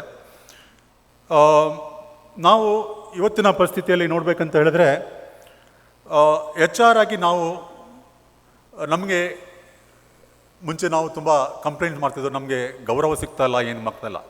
ಬಟ್ ನಾವು ಯೋಚನೆ ಮಾಡಬೇಕಾಗಿರೋದು ನಮಗೆ ಗೌರವ ಸಿಗಬೇಕಾದ್ರೆ ನಾವು ಯಾವ ರೀತಿಯಲ್ಲಿ ಕಾರ್ಯನಿರ್ವಹಣೆ ಮಾಡಬೇಕಂತ. ಸೊ ನಾವು ನಮ್ಮ ಕಾಂಟ್ರಿಬ್ಯೂಷನ್ ಎಷ್ಟಿದೆ, ನಮ್ಮ ಬಾಟಮ್ ಲೈನ್ ಏನು ಹೇಳ್ತಿದ್ದಾರೆ ನಮ್ಮ ವ್ಯವಹಾರಕ್ಕೆ. ಸೊ ನಾವು ಯಾವ ರೀತಿಯಲ್ಲಿ ನಾವು ಅವರಿಗೆ ಸಪೋರ್ಟ್ ಮಾಡ್ಬೋದು, ಯಾವ ರೀತಿಯಲ್ಲಿ ಅವರಿಗೆ ನಾವು ನಮ್ಮ ವ್ಯಾಲ್ಯೂ ಅಡಿಷನ್ ಅನ್ನು ಕೊಡ್ಬೋದು ಆ್ಯಸ್ ಎ HR, ಅದನ್ನು ನಾವು ನೋಡಬೇಕಾಗತ್ತೆ. ಅದೇ ರೀತಿಯಲ್ಲಿ ಡಿಜಿಟಲ್ ವ್ಯವಸ್ಥೆಗಳು, ವಿಶ್ಲೇಷಣೆಗಳು ಮತ್ತು ಸ್ವಯಂಚಾಲಿತವನ್ನು ಅರ್ಥ ಮಾಡಿಕೊಳ್ಳುತ್ತಾ ನಾವು ಮುಂದೆ ಹೋಗಬೇಕಾಗತ್ತೆ. ಅದೇ ರೀತಿ ನಮ್ಮ ವಿಶ್ವಾಸ ಮತ್ತು ಪಾರದರ್ಶಕತೆಯಿಂದ ಒಂದು ಟೀಮ್ ಆಗಿ ನಾವು ಅವರನ್ನು ಬೆಳೆಸ್ಕೊಂಡು ಹೋಗ್ಬೋದು. ಯಾಕೆಂತ ಹೇಳಿದ್ರೆ ಅದು ಇಲ್ಲದೆ ನಾವು ಎಲ್ಲರನ್ನೂ ಒಟ್ಟಿಗೆ ಕಳಿಸ್ಕೊಳ್ಳೋಕ್ಕೆ ಆಗಲ್ಲ. ಸೊ ನಾವು ಅದರ ಬಗ್ಗೆ ನಾವು ಗಮನ ಹರಿಸಬೇಕಾಗತ್ತೆ. ಸಂಸ್ಥೆಗಳು ಅಸ್ಥಿರತೆ ಹೊಂದಿರಲು ಮತ್ತು ಪ್ರತಿಕ್ರಿಯಿಸಲು ಸಾಧ್ಯವಾಗುವಂತೆ ಮಾಡಬೇಕಾಗತ್ತೆ. ಯಾಕಂತೇಳಿದ್ರೆ ನಾವು ಜನರನ್ನು ಟ್ರೈನ್ ಅಪ್ ಮಾಡಿಬಿಟ್ಟು ಅವರನ್ನು ಫ್ಯೂಚರ್ ರಿಕ್ವೈರ್ಮೆಂಟಿಗೆ, ಫ್ಯೂಚರ್ ಎನ್ವೈರನ್ಮೆಂಟ್ಗೆ ರೆಡಿ ಮಾಡ್ಕೊಂಬಿಟ್ರೇ ಅದೊಂದು ವಿಷಯದಲ್ಲಿ ನಾವು ಮುಂದುವರಿಕೆ ಆಗುತ್ತೆ, ನಮ್ಮ ಸಂಸ್ಥೆಯನ್ನು ಬೆಳೆಸ್ಕೊಳ್ಳೋಕ್ಕೆ ಆಗುತ್ತೆ. ನಾವು ಬದಲಾವಣೆಗೆ ಹೊಂದಿಕೊಳ್ಳುವುದಷ್ಟೇ ಅಲ್ಲ, ಅದನ್ನು ಯಾವ ರೀತಿಯಲ್ಲಿ ಚಾನಲೈಸ್ ಮಾಡ್ತೇವೆ ಅದು ಬಂದ್ಬಿಟ್ಟು ಇಂಪಾರ್ಟೆಂಟ್ ಆಗಿರುತ್ತೆ. ಸೊ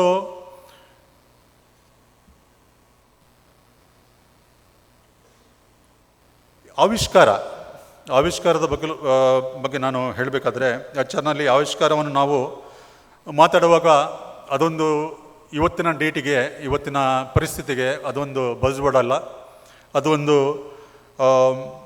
ಆವಿಷ್ಕಾರ ಮನೋಭಾವ ನಮ್ಮಲ್ಲಿ ಬೆಳೆಸ್ಕೊಂಡು ಬರಬೇಕು. ಯಾಕೆಂತೇಳಿದ್ರೆ ನಾವು ಇವತ್ತಿನ ಪರಿಸ್ಥಿತಿಯಲ್ಲಿ ಕಂಫರ್ಟ್ ಝೋನಲ್ಲಿದ್ದೇವೆ. ನಾವು ಚೇಂಜ್ ಮಾಡಬೇಕಾದ್ರೆ we have to push ourself out of comfort zone.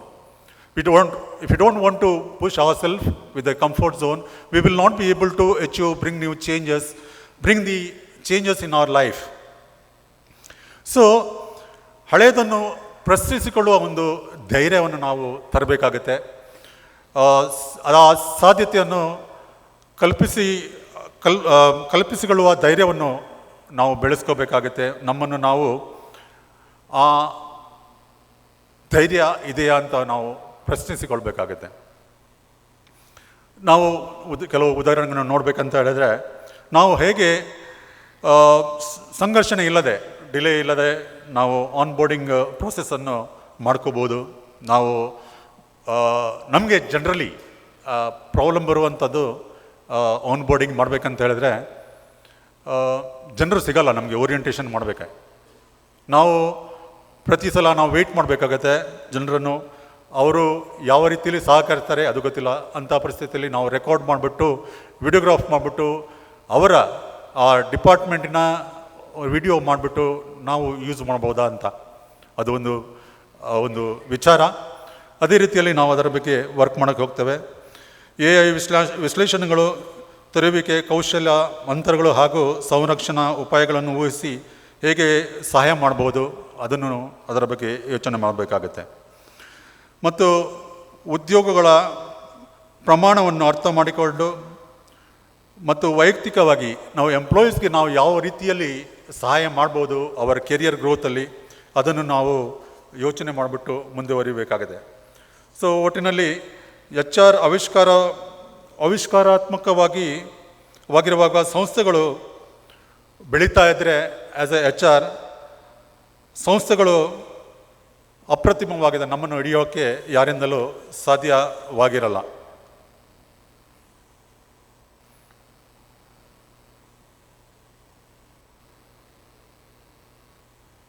ಈಗ ವ್ಯಾಲ್ಯೂಸ್ ಬಗ್ಗೆ ಹೇಳಬೇಕಾದ್ರೆ, ಸೊ ನಮ್ಮ ಎಸ್ ಎನ್ ಮೂರ್ತಿಯವರೊಂದು ಡೆಫಿನೇಷನ್ ಕೊಟ್ಬಿಟ್ರು, ಅದು ನನಗೆ ನೆನಪಿಗೆ ಬರ್ತಾ ಇದೆ. ನಾನು ಆ ವ್ಯಾಲ್ಯೂಸ್ ಬಗ್ಗೆ ಇಲ್ಲಿ ಮಾತಾಡ್ತಾ ಇಲ್ಲ. ಸೊ ಮೌಲ್ಯಗಳು ನಾಯಕತ್ವದ ನಿರಂತರ ಒಂದು ಆಧಾರ. ಸಂಘರ್ಷದ ಆವಿಷ್ಕಾರವು ನಮಗೆ ವೇಗ ನೀಡುತ್ತೆ, ಆದರೆ ಮೌಲ್ಯಗಳು ನಮಗೆ ದಿಕ್ಕನ್ನು ತೋರಿಸ್ತದವೆ. ನಾವು ನಿಯತಾಗಿ ಯಾವಾಗ ರೀತಿಯಲ್ಲಿ ಕೆಲಸ ಮಾಡ್ತೇವೆ ಆವಾಗ ನಮಗೆ ನಮ್ಮ ಕೆಲಸದಲ್ಲಿ ಏನು ಪ್ರಾಬ್ಲಮ್ ಬರಲ್ಲ, ಏನು ಬೈಪಾಸ್ ಮಾಡಬೇಕಾಗಿಲ್ಲ ನಮ್ಮ ಸಿಸ್ಟಮಲ್ಲಿ. ಸಂಘರ್ಷದ ಸಮಯದಲ್ಲಿ ನಾವು ಮೌಲ್ಯಗಳನ್ನು ನಮ್ಮ ಮಾರ್ಗದರ್ಶನವಾಗಿ ಯೋಚನೆ ಮಾಡಬೇಕಾಗುತ್ತೆ. ಒತ್ತಡದ ಕ್ಷಣಗಳು ಮೌಲ್ಯಗಳು ನಮ್ಮ ರಕ್ಷಣೆ ನೀಡುತ್ತವೆ. ಅದೇ ರೀತಿಯಲ್ಲಿ ಅನಿರೀಕ್ಷಿತ ಕ್ಷಣಗಳು ಮೌಲ್ಯಗಳು ನಮ್ಮನ್ನು ನಾವು ಯಾರು ಅಂತ ನಮಗೆ ಪರಿಚಯ ಮಾಡಿಕೊಡುತ್ತೆ. ಸೊ ಅದೇ ರೀತಿ ಆವಿಷ್ಕಾರಗಳು ನಮ್ಮನ್ನು ಮುಂದಕ್ಕೆ ಒಯ್ಯುವಾಗ ಮೌಲ್ಯಗಳು ನಮ್ಮನ್ನು ನೆಲಕ್ಕೆ ಕಟ್ಟಿಡ್ತವೆ.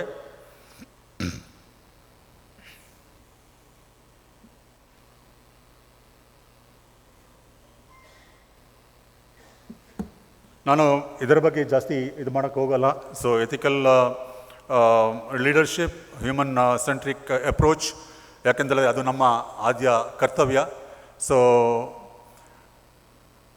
ಮತ್ತು ನಾವು ಆ್ಯಸ್ ಎ HR ನಾವು ಕೆಲಸ ಮಾಡಬೇಕಂತ ಹೇಳಿದ್ರೆ ಲೀಡರ್ಶಿಪ್ಪಲ್ಲಿ ನಾವು we have to always be grounded in integrity. So ನಾವು ಏನು ಕೆಲಸ ಮಾಡ್ತೇವೆ ಅದರಲ್ಲಿ ಪಾರದರ್ಶಕತೆ, ರೆಸ್ಪೆಕ್ಟ್ ಫಾರ್ ಪೀಪಲ್ ಮತ್ತು ಫೇರ್ನೆಸ್ ಮತ್ತು ಟ್ರಾನ್ಸ್ಪರೆನ್ಸಿ ನಾವು ಉಳಿಸ್ಕೋಬೇಕಾಗತ್ತೆ. ಎಂಪತಿ, ಸೊ ನಾವು ಅವರ ಪ್ಲೇಸಲ್ಲಿ ಹೋಗ್ಬಿಟ್ಟು ಅವರು ಏನು ಅನಿಸ್ತಾರೆ, ಅವರು ಯಾವ ರೀತಿಯಲ್ಲಿ ಯೋಚನೆ ಮಾಡ್ತಾರೆ ಅದರ ಬಗ್ಗೆನೂ ನಾವು ಯೋಚನೆ ಮಾಡಬೇಕಾಗತ್ತೆ. ನಾವು ಇವಾಗ IR ಬಗ್ಗೆ ಮಾತಾಡಬೇಕಂತ ಹೇಳಿದ್ರೆ, IR ಬಂದ್ಬಿಟ್ಟು ಇಂಡಸ್ಟ್ರಿಯಲ್ ರಿಲೇಷನ್ ಮುಂಚಿನ ಥರ ಇಲ್ಲ. IR no longer is a control of confrontation. Modern IR ಅದನ್ನು ನೋಡೋಕ್ಕೆ ಹೋಗ್ಬಿಟ್ರೆ ಅದು ಕೊಲಾಬ್ರೇಟಿವ್ ಆಗಿರುತ್ತೆ, ಕಮ್ಯುನಿಕೇಷನ್ ಮತ್ತು ಕ್ರಿಯೇಷನ್ ಆಗುತ್ತೆ. ಸೊ ಮ್ಯಾನೇಜ್ಮೆಂಟ್ ಒಟ್ಟಿಗೆ ಅವರು ಕೆಲಸ ಮಾಡಿಬಿಟ್ಟು ಅವರ ಬೇಡಿಕೆಗಳನ್ನು ಇಡ್ತಾರೆ ಮತ್ತು ಅವರೊಟ್ಟಿಗೆ ಕೆಲಸ ಮಾಡಿಬಿಟ್ಟು ಕಂಪನಿಯ ಏಳಿಗೆಗೋಸ್ಕರ ಅವರು ವರ್ಕ್ ಮಾಡ್ತಾರೆ. As a future ready IR leader ನಾವು ಕೇಳಬೇಕಾಗಿರೋದು how do I control the work force ಅಂತ ಅಲ್ಲ, ಅದು ನಮ್ಮ ಯೋಚನೆಯನ್ನು ಚೇಂಜ್ ಮಾಡಬೇಕಾಗುತ್ತೆ. ಸೊ ನಮ್ಮದು ಹೊಸ ಯೋಚನೆ ಅಂತ ಹೇಳಬೇಕಂತ ಹೇಳಿದ್ರೆ how do we grow together, ಒಟ್ಟಿಗೆ ಸಹಬಾಳ್ವೆಯಲ್ಲಿ ಯಾವ ರೀತಿಯಲ್ಲಿ ಮುಂದುವರಿಬೇಕಂತ ನಾವು ಯೋಚನೆ ಮಾಡಬೇಕಾಗುತ್ತೆ. ಅದು ರಿಯಲ್ ಲೀಡರ್ಶಿಪ್, IR ಲೀಡರ್ಶಿಪ್ನ ಒಂದು ಮನೋಭಾವವನ್ನು ಚೇಂಜ್ ಮಾಡಬೇಕಾಗತ್ತೆ. ಸೊ ನಾನು ಸ್ವಲ್ಪ ಟೈಮ್ ತಗೊಳ್ತೇನೆ, ಒಂದು 2-3 ನಿಮಿಷ ನಾನು ತಗೊಳ್ತೇನೆ. ಸೊ ನಂದು ಆಲ್ರೆಡಿ ಟೈಮ್ ಆಯಿತು. ಈ ಶಿಫ್ಟ್ಸನ್ನು ಬಂದ್ಬಿಟ್ಟು ಪ್ರತ್ಯೇಕವಾಗಿ ಯಾವ ರೀತಿಯಲ್ಲಿ ಹೆಲ್ಪ್ ಆಗುತ್ತೆ ಅಂತ ಹೇಳಿದರೆ, ನಮ್ಮ ಪ್ರೊಡಕ್ಟಿವಿಟಿ ಇಂಪ್ರೂವ್ಮೆಂಟಿಗೆ ಹೆಲ್ಪ್ ಆಗುತ್ತೆ. ಕಾನ್ಫ್ಲಿಕ್ಟ್ಸ್ ನಮಗೆ ಒಂದು ಧೈರ್ಯ ಕೊಟ್ಬಿಟ್ರೆ, ನಮಗೊಂದು ಟ್ರಸ್ಟ್ ಇದ್ಬಿಟ್ರೆ ನಾವು ಕಾನ್ಫ್ಲಿಕ್ಟ್ಸ್ ಅನ್ನೋ ತುಂಬ ಸುಲಭವಾಗಿ ಅದನ್ನು ನಿಭಾಯಿಸ್ಬೋದು. ಮತ್ತು ಎಂಗೇಜ್ಮೆಂಟ್ ಜಾಸ್ತಿ ಆಗ್ತಿದ್ದಂಗೆ ಒಂದು ಆರ್ಗನೈಸೇಷನಲ್ಲಿ ಒಂದು ಟೀಮ್ ಆಗಿ ಕೆಲಸ ಮಾಡುತ್ತೆ. ಆರ್ಗನೈಸೇಷನಲ್ಲಿ ಬಂದ್ಬಿಟ್ಟು ಮತ್ತು ಮ್ಯಾನೇಜ್ಮೆಂಟ್ ಮತ್ತು ವರ್ಕರ್ಸ್ ಒಟ್ಟಿಗೆ ಕೆಲಸ ಮಾಡೋಕ್ಕೆ ಆಧಾರ ಆಗುತ್ತೆ. ಸೊ ನಾವು ಬಂದ್ಬಿಟ್ಟು ಟ್ರಸ್ಟ್ ಬಂದ್ಬಿಟ್ಟು ನಮ್ಮ ಫೌಂಡೇಶನ್ ಆಗಿಬಿಟ್ರೆ, ಪರ್ಫಾರ್ಮೆನ್ಸ್ ಬಂದ್ಬಿಟ್ಟು ನ್ಯಾಚುರಲಿ ಅದನ್ನು ಔಟ್ಪುಟ್ ಆಗಿ ಬಂದ್ಬಿಟ್ಟಿದೆ. ಅದರಲ್ಲಿ ಇಂಪ್ರೂವ್ಮೆಂಟ್ ಏನಿದೆ that will be seen as a outcome of our trust. Developing in next generation of people leaders. So HR leader ಆಗಿಬಿಟ್ಟು ನಾವು ಯಾವ ರೀತಿಯಲ್ಲಿ ಆ ಒಂದು ಗುಣಗಳನ್ನು ಬೆಳೆಸ್ಕೋಬೋದಂತೂ ಮತ್ತು ಲೀಡರ್ಶಿಪ್ ಕ್ವಾಲಿಟಿ ಏನೇನು ಬೇಕಾಗುತ್ತೆ ಅಂತ ನೋಡಬೇಕಂತ ಹೇಳಿದ್ರೆ, ಸ್ಟ್ರಾಂಗ್ ಡಿಜಿಟಲ್ ಕೇಪಬಿಲಿಟೀಸ್ ಬೇಕಾಗುತ್ತೆ. ನಾವು ಹೊಂದ್ಕೊಂಡ್ಬಿಟ್ಟು ಡಿಜಿಟಲ್ ಏನು ಚೇಂಜಸ್ ಇದೆ ಅದನ್ನು ಹೊಂದ್ಕೊಂಡ್ಬಿಟ್ಟು ಮುಂದೆ ಹೋಗಬೇಕು. ಬಿಸ್ನೆಸ್ ಮತ್ತು ಫೈನಾನ್ಸ್ ಅಕ್ಯುಮೆನ್ ಅದರ ಒಂದು ಇದು ನಾಲೆಡ್ಜ್ ನಮಗೆ ಬೇಕಾಗುತ್ತೆ. ಅದು ಇಲ್ಲದ್ರೆ ಮುಂದುವರಿಯೋಕ್ಕೆ ಆಗಲ್ಲ. ಯಾಕೆಂತೇಳಿದ್ರೆ HR ನಾವು ಬಿಸ್ನೆಸ್ ಡೆವಲಪ್ಮೆಂಟ್ಗೆ ನಾವು ಕಾಂಟ್ರಿಬ್ಯೂಟ್ ಮಾಡಬೇಕಾಗತ್ತೆ. ಲೀಗಲ್ ಮತ್ತು ಕಂಪ್ಲಯನ್ಸ್ ಪ್ರೊಫಿಷಿಯನ್ಸಿ. ಸೊ ಚೇಂಜ್ ಆಗಿರುವ ಇವಾಗ ಎನ್ವೈರ್ಮೆಂಟ್, ನಿನ್ನೆ ಇದು ಲೀಗಲ್ ಕೋರ್ಸ್ ಎಲ್ಲ ಚೇಂಜ್ ಆಯಿತು, ಹೊಸ ಕೋರ್ಸ್ ಬಂದ್ಬಿಡ್ತು. ಅಂದರೆ ಲೀಗಲ್ ಫ್ರೇಮ್ ವರ್ಕ್ ಏನಿದೆ ಅದರೊಳಗಡೆ ನಾವು ಇದ್ಬಿಟ್ಟು ಕೆಲಸ ಮಾಡಬೇಕಾಗತ್ತೆ. ಲೀಡರ್ಶಿಪ್ ಮತ್ತು ಇಮೋಷನಲ್ ಇಂಟೆಲಿಜೆನ್ಸ್ ಅದರ ಬಗ್ಗೆ ನಾವು ನೋಡಬೇಕಂತ ಹೇಳಿದ್ರೆ, ಅದ್ರ ಬಗ್ಗೆ ನಾನು ನಿಮಗೆ ಏನು ಹೇಳಬೇಕಾಗಿಲ್ಲ. ನಾವು ಎಲ್ಲ HR ಲೀಡರ್ಸ್ ಇಲ್ಲಿದ್ದೇವೆ. ಮತ್ತು ಎಕ್ಸ್ಪೋಜರ್ ಟು ಲೀಡರ್ಶಿಪ್ ಅಂದರೆ ನಾವು ಏನು ಓದ್ತೇವೆ, ಏನು ಮಾಡ್ತೇವೆ ಅದು ಇಂಪಾರ್ಟೆಂಟ್ ಅಲ್ಲ, ನಾವು ಯಾವ ರೀತಿಯಲ್ಲಿ ಗ್ರೌಂಡಲ್ಲಿ ವರ್ಕ್ ಮಾಡ್ತೇವೆ ಅದು ಬಂದ್ಬಿಟ್ಟು ಇಂಪಾರ್ಟೆಂಟ್ ಆಗಿರುತ್ತೆ. So great leader is not Born, so they are build. So ಅದಕ್ಕೆ ನಾವು ನಮ್ಮ ಪ್ರಯತ್ನ ಬೇಕಾಗುತ್ತೆ, ನಾವು ಲರ್ನಿಂಗ್ಸ್ ಬೇಕಾಗುತ್ತೆ, ಅದನ್ನು ಚೆನ್ನಾಗಿ ಕಲಿತ್ಬಿಟ್ಟು ಮುಂದೆ ಹೋಗಬೇಕಾಗುತ್ತೆ. Build future every leadership, innovation must be at the core. Technology integration, so ಅದರ ಬಗ್ಗೆ ನನಗೆ ಟೈಮ್ ಇಲ್ಲ, ಬಟ್ ಇಲ್ಲಿ ಡೀಟೇಲ್ಸ್ ಇದೆ. ನಾನು ನಿಮಗೆ ಇದು ಸ್ಲೈಡ್ಸ್ ಬೇಕಾದರೆ ನಾನು ಕೊಡ್ತಾ ಇದ್ದೇನೆ. ಮತ್ತು ಡಾಟಾ ಡ್ರಿವನ್ ಡಿಸಿಷನ್ ಮೇಕಿಂಗ್. ಇವಾಗ ನಾವು ಅನಾಲಿಟಿಕ್ಸ್ ಯೂಸ್ ಮಾಡ್ತಿದ್ವಿ, ಯಾವ ರೀತಿಯಲ್ಲಿ ನಾವು ಫಾಸ್ಟಾಗಿ ಆಗಿ ನಾವು ಡಿಸಿಷನ್ ತಗೋಬೋದು, ಡಾಟಾ ಹೇಗೆ ನಮಗೆ ಹೆಲ್ಪ್ ಆಗುತ್ತೆ ಅದರ ಬಗ್ಗೆ ಹೇಳಿಕೊಡುತ್ತೆ. ಮತ್ತು ಲರ್ನಿಂಗ್ ಆ್ಯಂಡ್ ಡೆವಲಪ್ಮೆಂಟ್. ಸೊ ಅದರ ಬಗ್ಗೆ ನೋಡಬೇಕಂತ ಹೇಳಿದ್ರೆ ತುಂಬ ಡೆವಲಪ್ಮೆಂಟ್ಸ್ಗಳು ಬರ್ತಾ ಇದ್ದಾವೆ. ನಮ್ಮ ಗೋಲನ್ನು ಹಾಕಿಬಿಟ್ಟು ನಾವು ಅದರ towards the goal how we can work and what are the gaps which we need to bridge. So that knowledge it gives and then it will gives the areas for us to develop. ಮತ್ತು hybrid work ಅದು ಬಂದು ಇವಾಗ ಇತ್ತೀಚಿನ ದಿವಸಗಳಲ್ಲಿ ಹೆಚ್ಚಿಗೆ ನಾವು ನೋಡೋಕ್ಕೆ ಸಿಗುತ್ತೆ. ಸೊ ಒಟ್ಟಿನಲ್ಲಿ ನೋಡಬೇಕಾದ್ರೆ innovation is not just about adapting technology, it is about remaining reimagining the process, policies and mindset. So ಇದರ ಇಷ್ಟು ಹೇಳಿಬಿಟ್ಟು ನನ್ನ 2 ಮಾತುಗಳನ್ನು ಮುಗಿಸ್ತಾ ಇದ್ದೇನೆ. ನಾನು ಇಲ್ಲಿ ಮಾತಾಡಬೇಕಾದ್ರೆ ನನಗೆ ತುಂಬ ಯೋಚನೆ ಆಯಿತು. ನನ್ನ ವ್ಯವಹಾರಿಕವಾಗಿ ನಾನು ಕನ್ನಡದಲ್ಲಿ ಮಾತಾಡೋಲ್ಲ, ಜಾಸ್ತಿಯಾಗಿ ಇಂಗ್ಲೀಷಲ್ಲಿ ನಾವು ಯೂಸ್ ಮಾಡ್ತೇವೆ. ಬಟ್ ಇಲ್ಲಿ ಕನ್ನಡದಲ್ಲಿ ಮಾತಾಡಬೇಕಾದ್ರೆ ತುಂಬ the vocabulary is limited. We will not be able to communicate in the way we communicate in English. But there are a lot of, if I have committed any mistake in terms of speaking in Kannada, so forgive me. And once again, thank you very much for the organizers and giving this stage for me to share my thoughts. And thank you very much. Thank you. ಧನ್ಯವಾದಗಳು sir. ಉತ್ತಮವಾದಂಥ ವಿಚಾರವನ್ನು ಕನ್ನಡದಲ್ಲಿ ತಲುಪಿಸಲು ಒಳ್ಳೆಯ ಪ್ರಯತ್ನವನ್ನು ನೀವು ಮಾಡಿದ್ದೀರಾ. ದಯವಿಟ್ಟು ನಿಲ್ಲಿ ಸರ್. ಸರ್ ದಯವಿಟ್ಟು ಬನ್ನಿ ವಾಪಸ್, ದಯವಿಟ್ಟು ಬನ್ನಿ. ಯಾವುದೇ ಸಂಸ್ಥೆ ಆಗಿರ್ಬೋದು, ಆ ಸಂಸ್ಥೆಗೆ ಆಧುನಿಕತೆ ತಂತ್ರಜ್ಞತೆ ಅನ್ನೋದು ಆಯ್ಕೆ ಅಲ್ಲ, ಬದಲಾಗಿ ಅದು ಅನವಶ್ಯಕವಾಗಿ ನಾವು ಅದನ್ನು ಧಿಕ್ಕರಿಸೋಕ್ಕೂ ಆಗಲ್ಲ. ಅದು ಬೇಕೇ ಬೇಕು, ಅದು ನಮಗೆ ಅನಿವಾರ್ಯ. ಆದರೆ ಯಾವ ರೀತಿ ಉದ್ಯೋಗಿಗಳನ್ನು ಸಂಸ್ಥೆಯಲ್ಲಿ ನಾವು ಸಕ್ರಿಯವಾಗಿ ಭಾಗಿಯಾಗಿರುವಂತೆ ಅವ್ರನ್ನ ನಾವು ಬಳಸ್ಕೊಳ್ಬೇಕು, ಅವರ ಒಂದು ಕಲೆ ಆಗಿರ್ಬೋದು, ಪರಿಣಿತಿ ಆಗಿರ್ಬೋದು, ಶ್ರಮ ಆಗಿರ್ಬೋದು, ಇದು ಸಂಸ್ಥೆ ಅದನ್ನು ಉಳಿಸ್ಕೊಳ್ಳುವ ನಿಟ್ಟಿನಲ್ಲಿ ಕೆಲಸ ಮಾಡಬೇಕು ಅಂತ ವಿಚಾರಗಳನ್ನು ತಿಳಿಸ್ಕೊಟ್ಟಿದ್ದೀರಾ. ನಮ್ಮ ಜಯರಾಮ್ ಅವರು ಕಿರುಕಾಣಿಕೆಯನ್ನು ಕೊಡಬೇಕು ಅಂತ ಕೇಳ್ಕೊಳ್ತೀನಿ.